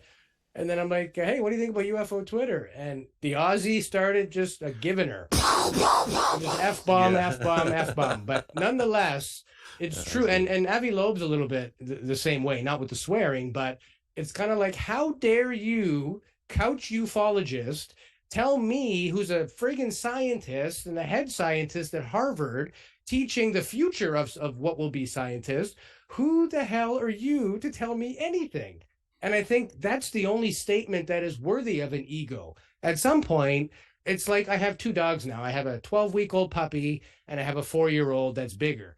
And the bigger dog will take a lot. And at some point, she just flexes her muscle and that's it. Enough's enough. So, there's a lot of barking going on. But I think, as Winston Churchill said, if you stop for every barking dog along the way, you never get to your destination. Mm-hmm. So a lot of this can be counterproductive. And a lot of it, if, like to Jason's point earlier with Lou Elizondo and characters like that, if we're just going to build people up and then crash them down just to watch them burn, who wants to be a whistleblower? Yeah. Who wants to come forward and help this community of... What incentive do you have? Yeah, you guys are a community of selfish, hurtful people. Why the hell would I want to help you, So until we become worthy, we shouldn't really have much expectation in terms of what we deserve. I think, humility would benefit everybody in this topic. What do you think, Jason? Yeah, well said. No, absolutely. Humility, and it's super important, because the people we've talked to, everybody we talk to, you can tell they're humble in what they're saying. The listener doesn't have to believe everything that the person is telling them. And human memory is faulty. We all know that. Every time that you think of a memory about something that took place, you actually change it. Every single time you think about it, you change it just a little bit. Where decades from now, even my story about what I've seen, what if I wasn't on the handlebars of that bike? What if I was beside the bike? What if there was no bike at all? What if we were walking, right? I have no way to guarantee that. It's what I remember of the event. What's important about this is how the person felt, right? Because we were talking about how 2-3 people, and this also is concerning the fact that you got multiple witnesses, even sometimes hundreds of people, that will see something amazing, and everybody just walks about as if nothing happened afterwards. That is scarier than anything else in this field, is the fact that people lose either their mental faculties, or they're told not to pay attention, and somehow it works. We fall for it every single time. There hasn't been a single person that says, I fought it. It's like it works 100% of the time. That's concerning. Even when you hear about people being paralyzed, not able to move, and that's how these entities. Obviously, it would make sense to be able to neutralize whatever it is you're going after. We do the same thing. If we go after a tiger or a polar bear, we neutralize it first, right? Make sure that it's down and very heavily medicated. That makes sense. But that's the scary aspect of it, is that if they're able to do that to masses at once, that goes to show there really isn't anything you can do. If they're able to do that to you while you're camping, if I'm not mistaken, Eric, like, what's not to say they can't do it to the fighter jet pilots that are going after it to defend the air, right? Like, no, actually, you don't see anything. Just keep going, right? Mm-hmm. There's nothing you can do about that. That's absolute control. It doesn't matter what kind of weapon you have in your hands. It's completely useless. Completely useless. And that's a scary bit. I can understand that from the military complex. You don't want to admit that to the tribe that you're meant to protect, that you can't protect them. Actually, if these guys come, that it's useless, you might as well just give up. That's scary, right? Because we're not used to that. We're a very fearful creature, and we need that security. We need to be able to sleep at night because we know people at night are watching our backs. It's hard to sell, if somebody has the intellectual, advancement and technological advancement to be able to control us. That bit is scary. Yeah, especially if they know our thoughts, right? Like if they're existing even a fraction of a second into the future, you wouldn't need to see into the future hundreds of years to actually affect it. You just need to be a millisecond or so quicker. And I watched something the other day on, I'm probably going to get this wrong, but it was on human reaction. And they were using like the EEG, where they kind of get the brain waves, and they would do something and see how long it would take for the thing to react. The brain would tell the arm to move, then it would get a sensation, it would send it back, and it would fire again. And then, so let's say that was 0.6 of a second. Then they test people's reaction speed. Some people can react in 0.3 of a second. So they're like, how is that possible? It takes 0.6 for the brain to tell the body and the arm to move. How can that guy react faster? And the only thing they can think is the brain went into the future, 0.3 of or milliseconds, saw that, so it could initiate the instruction fast enough to react in that amount of time. So our brain is already sliding on this loose scale of what we really think space-time fabric is. So again, to be, and as far as cloaking technology, if you were ahead by a millisecond as you were traveling, it would appear invisible. It's not actually invisible. It's just no longer there as you're seeing it, because it has advanced somehow through that ripple. It makes your head hurt when you think about it. But if we can get a little bit of this into our repertoire, the implications are like unbelievable of what you can do, both for military, but also for healing and, helpful purposes too. And maybe planet preserving purposes. If there's ever been a need to spend a little bit on climate and not so much on military, it might be now. I mean, I think we spent enough on military in the last 100 years. We could have fixed 9 climate disasters. So it's just a matter of, there's plenty of money in the world. We all know this. We could feed the entire planet. Nobody could go without. We all know this. But, in the West, we're used to the things we like. And, it's complicated. It's political. But it really just comes down to the will of the people. Even this small handful of faction of rich elites, like, we let them basically pillage and plunder the planet and profit from it. So until we just say enough's enough, like, there's more of us than them. And one day we should wake up. But until then, again, we shouldn't expect a different result doing the same thing over and over again. Yeah.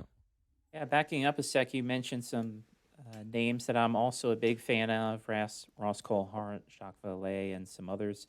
And I noticed the way that they speak, those are the ones who often say, we don't know, or I could be wrong.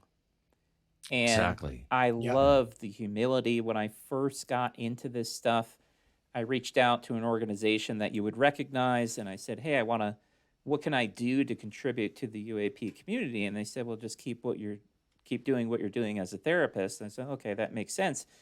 And they gave me a couple minor pieces of advice because I was a newbie. And the first thing they told me is, anybody who says they know what this is wrong. Yeah. I love the humility of those really big. The show I was on the other night, there's a guy, he's kind of a military insider, and he put it into like, if anyone's coming across like, trust me, bro, that was his analogy of it. If it's like, no, just trust me, bro, it's a big fat zero, right? Because nobody knows. Even guys like Jacques Vallée, he's quite old now, and he was on our show for our 100th episode, 6 months ago, Jay? I said, what do you want to tell everybody, Jacques? Like, we're pumped you're here. We got a pretty big audience now. What do you want to tell everybody? And he goes, suspend judgment. He's like, I've changed my mind many times throughout my career, because if you're a real scientist and you're about that, you go where the data goes, even though it may not fit that constraint that you had previously set aside for it. If it doesn't fit the box, it doesn't fit the box. Stop trying to jam a square peg in a round hole. Be humble, go with it.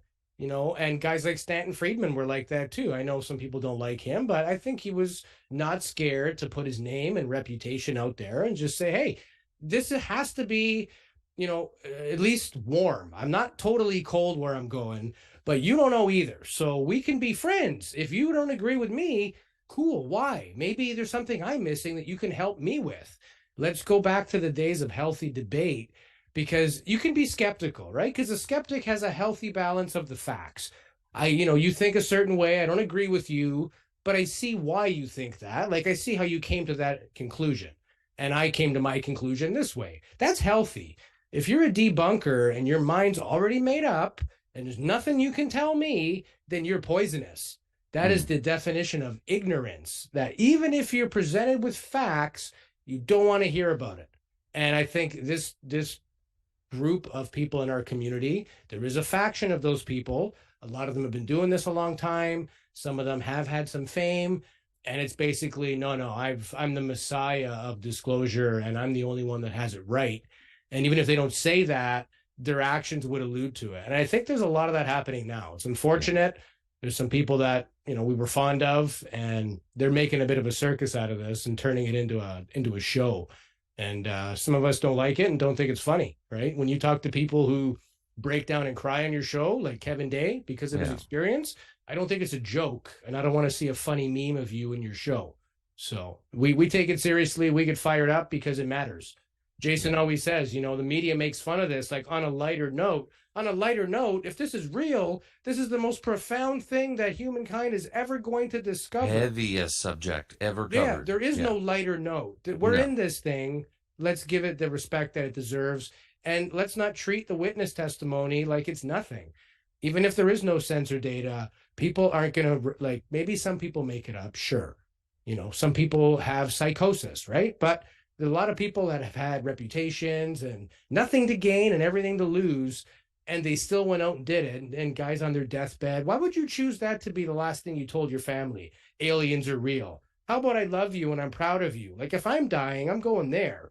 But if I know aliens are real because I saw a friggin' crash retrieval and an autopsy, I'm probably telling people, hey, aliens are real. They can't get me now. You're clocking out. You got nothing else to lose, Yeah. Just leave a little bit behind, right? Yeah. Like, no matter what your motivation when you're living, when you're dying, it's a different perspective, right? Well, it's very unlikely you're going to tell a horrific lie on your deathbed, right? You start to challenge your own mortality of like, where am I going in a week or tonight? You know what I mean? I don't think people waste those end of life chips like that on stupid nonsense. So I think we got to give those people the credit they're due. Yeah. And even though, Eric, we were talking about how, disclosure coming from the government, we don't need it from the government. It's the men and women in the military service, whether it be at your country, our country, somebody else's country. These people are the people that are going out on these sites where these things are happening to the military. It's happening to people within the Defense Department, for crying out loud. Right? Jim Semivan is part of the CIA. And while he's fully employed by the CIA, he wakes up one night and he's got 3 little dudes in his bedroom scaring him and his wife half to death. So this phenomenon doesn't care if you're the president of the United States or some kid in Uganda. It does not matter. It treats us as equals. It's the same as death. This phenomenon it doesn't matter about your creed, your color of skin, your sexual orientation, does not care. It just goes after whoever goes after, and witnesses are from all walks of life. And it's amazing that it's affecting us all. This is why we need to take it seriously. And even scientists that have had experiences are now starting to take it seriously as well, because there's something there, right? If we can all feel it's like electricity in the air, there's something wrong, there's something not right, and it hasn't been right for a long time. This is why this subject is serious. And if the government won't take it seriously, that's fine.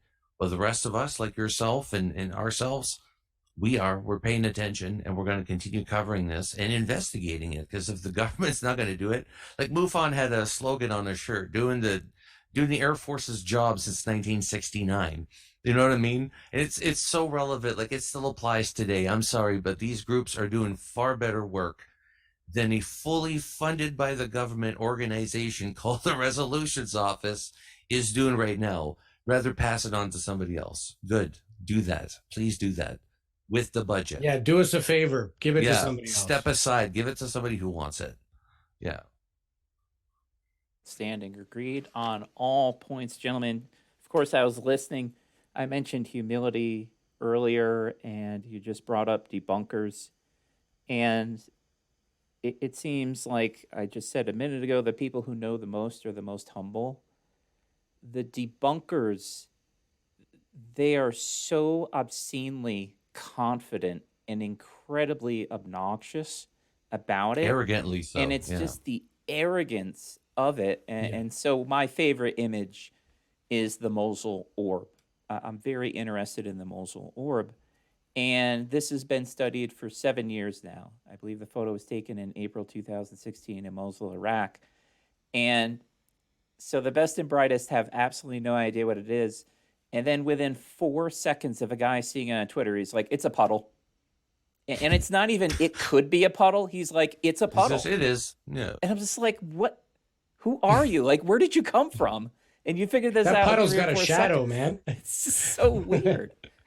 Very good. Very good. Agreed on all points, gentlemen. Can we end with some light fare of a couple fun questions? Bring it on. Bring it on. Okay. This might be a psychological assessment.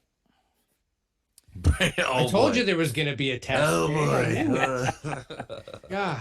Well, I would like to see the Okay, I prepared, baby. Very good. I would like to see the difference in you two guys. By the way, how long have you known each other? Going on. Years?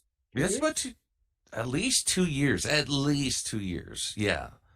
Yeah. I'd say between 2 and 3 years, somewhere around Yeah, there. and about that. We've been spirit animals a long time, but Yeah. friends a couple years. Yeah. Very nice. Very nice.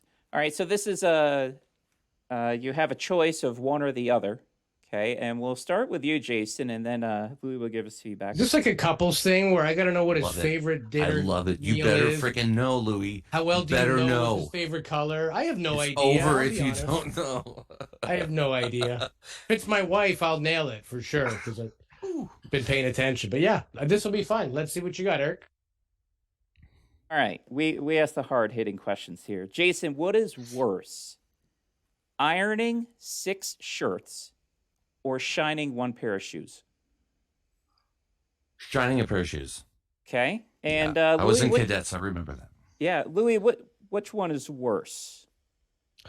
Worse how? For just like time Just a pain in the or would I ass. rather do? Yeah, Because I'm a it's- bit weird. I love ironing shirts. I don't let my wife press my shirts. They're not crisp enough. And I'm honest about that. I said, honey, I really like them very crispy, lots of starch. High standards. I High like standards. my shoes. I've never Yeah. been in the military, but I'm not talking spit shine, but they're like wedding shine, you know? So, but I think for the actual effort, I would rather iron the shirts because if you don't do the shining properly, it's, if it's a boot shine, military shine, that's a lot of work. If it's some cream and a polishing rag, not too bad. So, And fun fact, you can actually use a banana peel, like the inside of a banana when you peel it, to To iron shine your shoes. No, not iron your shoes. Yes. You imagine you try it tomorrow morning. Like, I don't warn you, you just do it. iron No, your shirt. in a pinch, if you need to have your shoes shined, you can actually use the inside of a banana peel, the white part, and rub it on your shoe, and then just wipe it off with paper towel, and it'll do the job in a pinch. So my tuxedo shoes that I bought for a function a few years ago, they're $600. If I ruin those shoes with a banana peel, you're buying me a new pair? Well, I'll probably test them out on some cheaper shoes. Maybe go to Value Village, buy a practice pair first, and You then said test you're not a out. science guy. And then Look at test you. it out. What? You know, I like to think outside the box every once in All a while. right. Yeah. Fair enough. Try it on a cheap shoes first. Makes sense. All right, we'll start with you, Louis. Would you rather hike to a waterfall or a lake? Good question. Well, I'd say waterfall. There's not many waterfalls in our part of the world. We got a buttload of lakes in Canada. But yeah, if I had to climb half of Everest to get to the waterfall, but the lake wasn't, too bad, I'd probably do the lake, It's got to be, is the juice worth the squeeze? What do I got to suffer and do to get there? And then what is the reward going to be at the end? So if this is Paradise Falls or something, or the Fountain of Youth, I'm down for the hike. Okay. Well, what would you choose, Jason? If I'm with my wife, I would say the waterfall because it's romantic.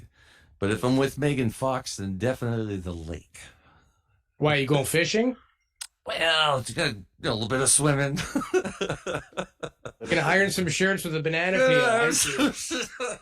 Yeah, if you want to look sharp. That's right. Whole new meaning to Banana Republic. Pretty sure we're 0 for 2 with these, so Yeah. let's get a good We're one. good. Jason, Hawaii or Alaska? Hawaii. Yeah. Hawaii? I concur. Yeah, Yeah, Hawaii, I think Louis is definitely. agreeing with that. We live in Canada, bro. It's not like Eskimos and, igloos and polar bears everywhere, but they do exist in our country. You just have to go a little further north. They are still here.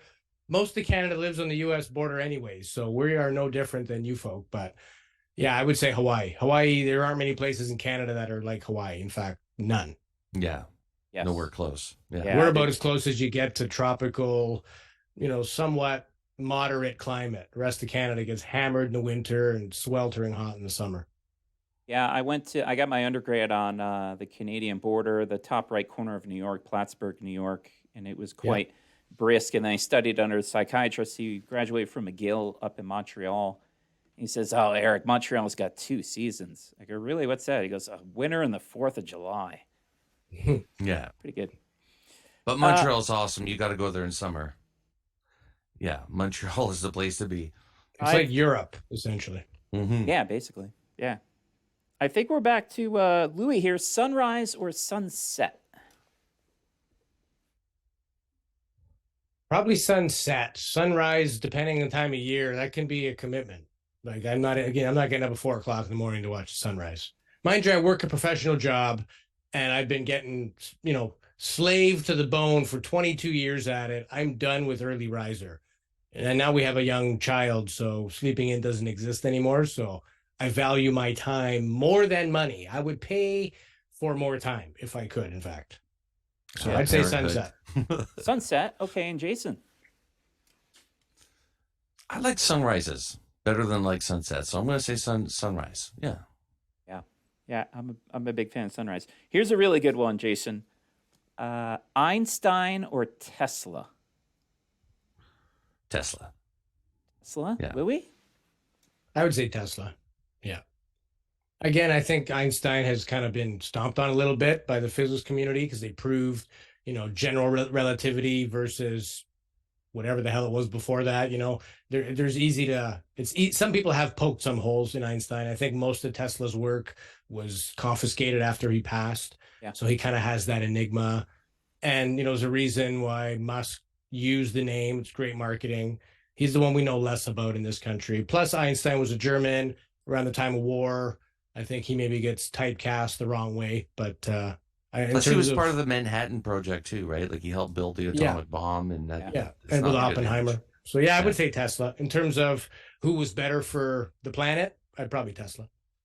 Yeah, we're big fans of Tesla here. We have a huge Tesla mural in downtown Colorado Springs because he did quite a bit of experimental work Right. up on Pikes Peak. Yeah, that's right. Yeah. I'll take a photo And everything of it. he did was everything he did was to benefit humanity. It was never to benefit himself. And it was free energy. It wasn't for-profit energy. Yeah. AC current, stuff like that. Yeah, men like that are that brilliant and that giving, they're rare. They don't, we probably don't have any right now in our generation. Elon Musk is close, but he's rich as hell. I don't think Tesla would have been as rich. Yeah. Just a couple more. Louis, Christmas lights or a lava lamp? Probably Christmas lights. I like the season of Christmas. I like the way I feel around Christmas time. Lava lamp's cool, but after like 5 minutes, it's sort of like, okay, yeah, I get it. It's just going to keep doing that. And there it goes again. So yeah, I'd say Christmas lights. They last the season versus an evening. Yeah. I think Jason's going to say lava lamp. Yeah, I was going to say I lava knew lamp. it. You probably have one in your background there. No, Dan. I want one so bad. I keep telling Lisa, like, we need to buy one. Like, I was at Value Village the other day and I saw one. I was like, I should pick it up, but it's Value Village. It probably doesn't work. I don't want to spend $12 and find out about a broken one. The thing is, it's fascinating because it just floats up and you never know what size of bubble it's going to make and then it floats back down. I'm just saying, Louis, you're missing out. Okay, you need to look at it with a fresh set of eyes. I'm pretty sure the stuff floating in there is poisonous. It's like propylene glycol or something like that. Like Yeah. if your cat knocked it over and ate it, you wouldn't have a cat when you came home. So Yeah, that's why they call it lava lamp. yeah, it's something that it shouldn't Yeah. do what it does, but Yeah. it's pretty cool. You know, I could see when it was invented, the 70s or 80s, that would have been the coolest thing. It's like yeah. better than a fish because it changes shape. You know, I can Yeah. imagine it being the cat's meow back in the day. Yeah, I was born in 73, and my grandparents had one of the old ones from the 60s. It was mesmerizing. You just like Yeah. couldn't take your Yeah. eyes off it as a kid. Yeah, for sure. All right, just two more. Jason, Manitoba or Saskatchewan, and why? I don't know anything about those two places. Manitoba or Saskatchewan? Be careful. We have fans in both those provinces. So hard. Must use words. They're probably hands down probably the two most boring provinces we have in the country. I'm being polite here.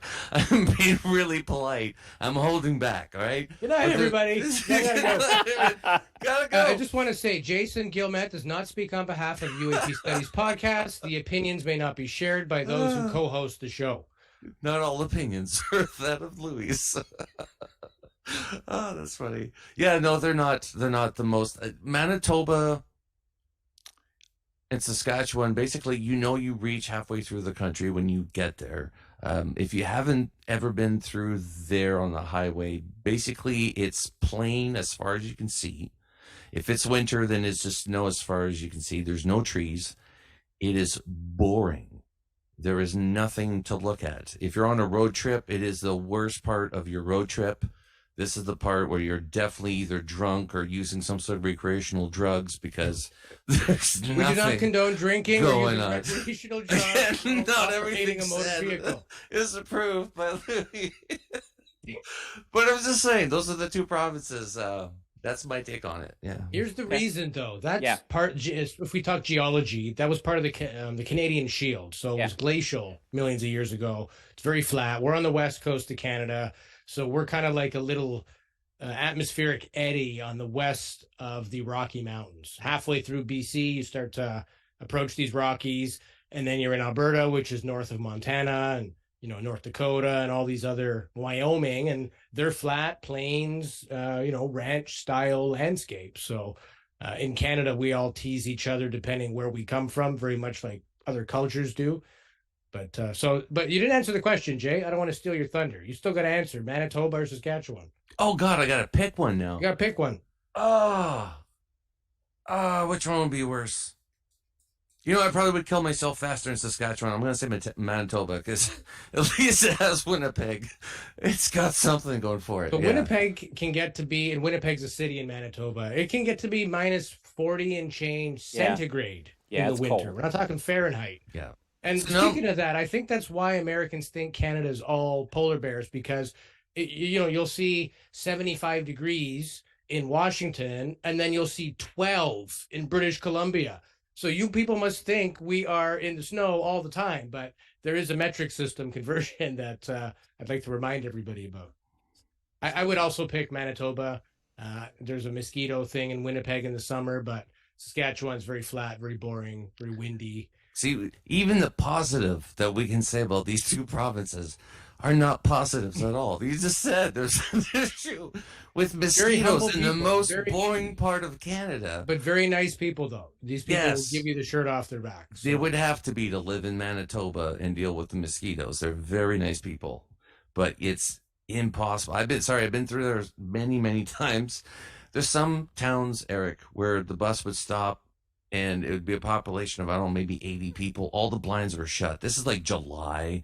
You think you'd see some kids playing outside, at least one or two. There's nothing. All the grass is dead.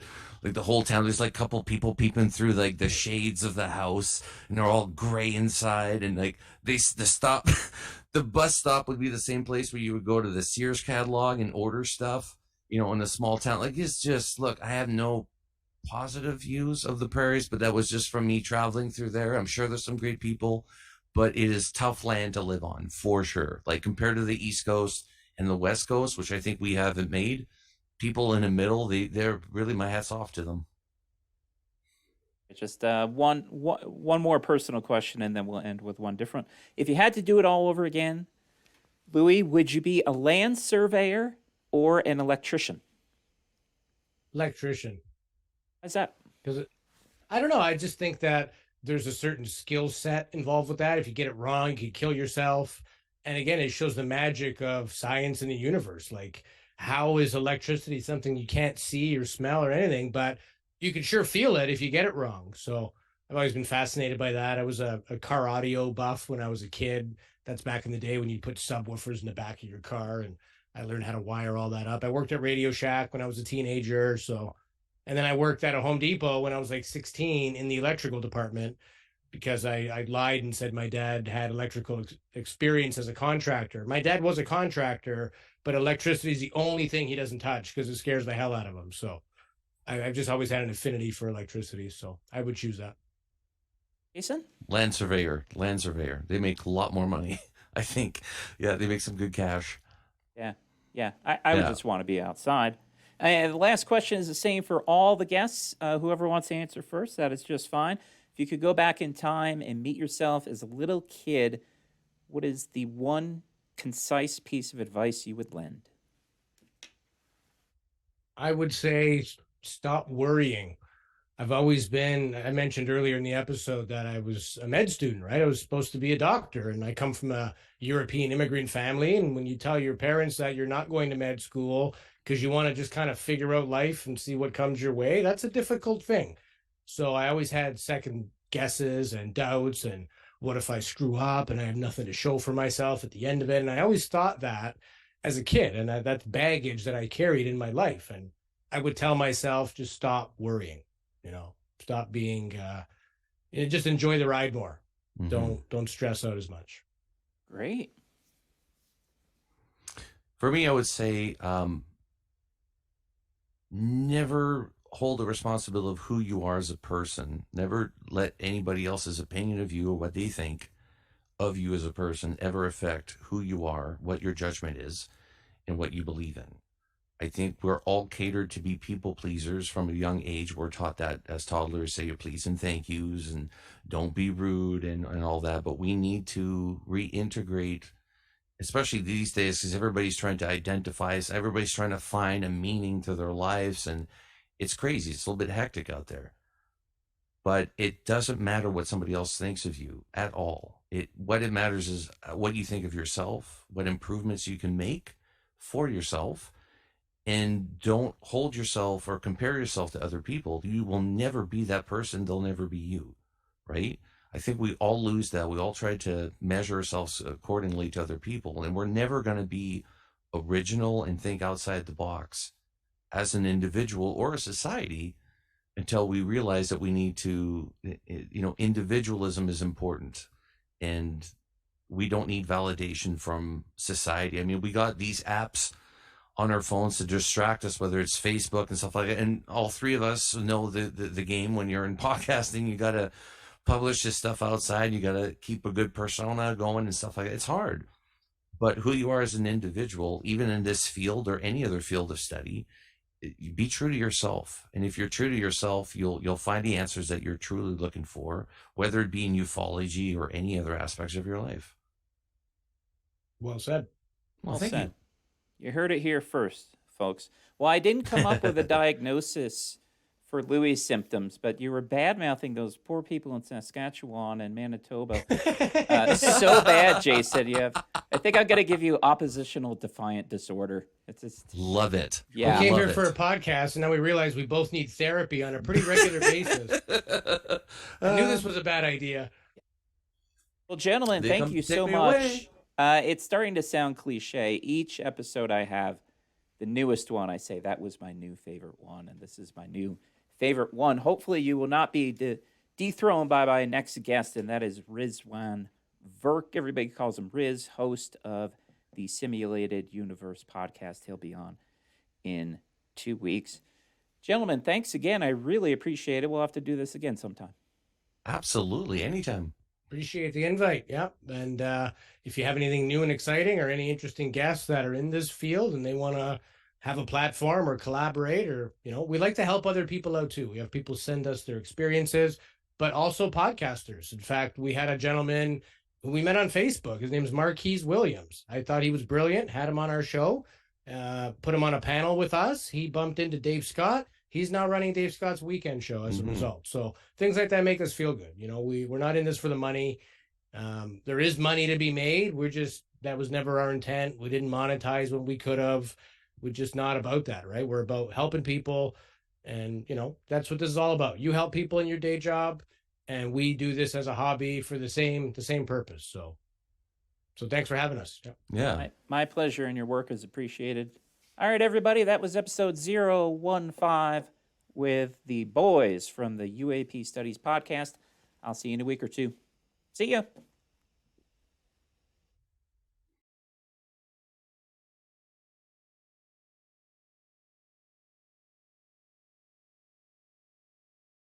Hit record, and this is what my voice sounds like. And I had Chick-fil-A for dinner, so I'm in a really good mood.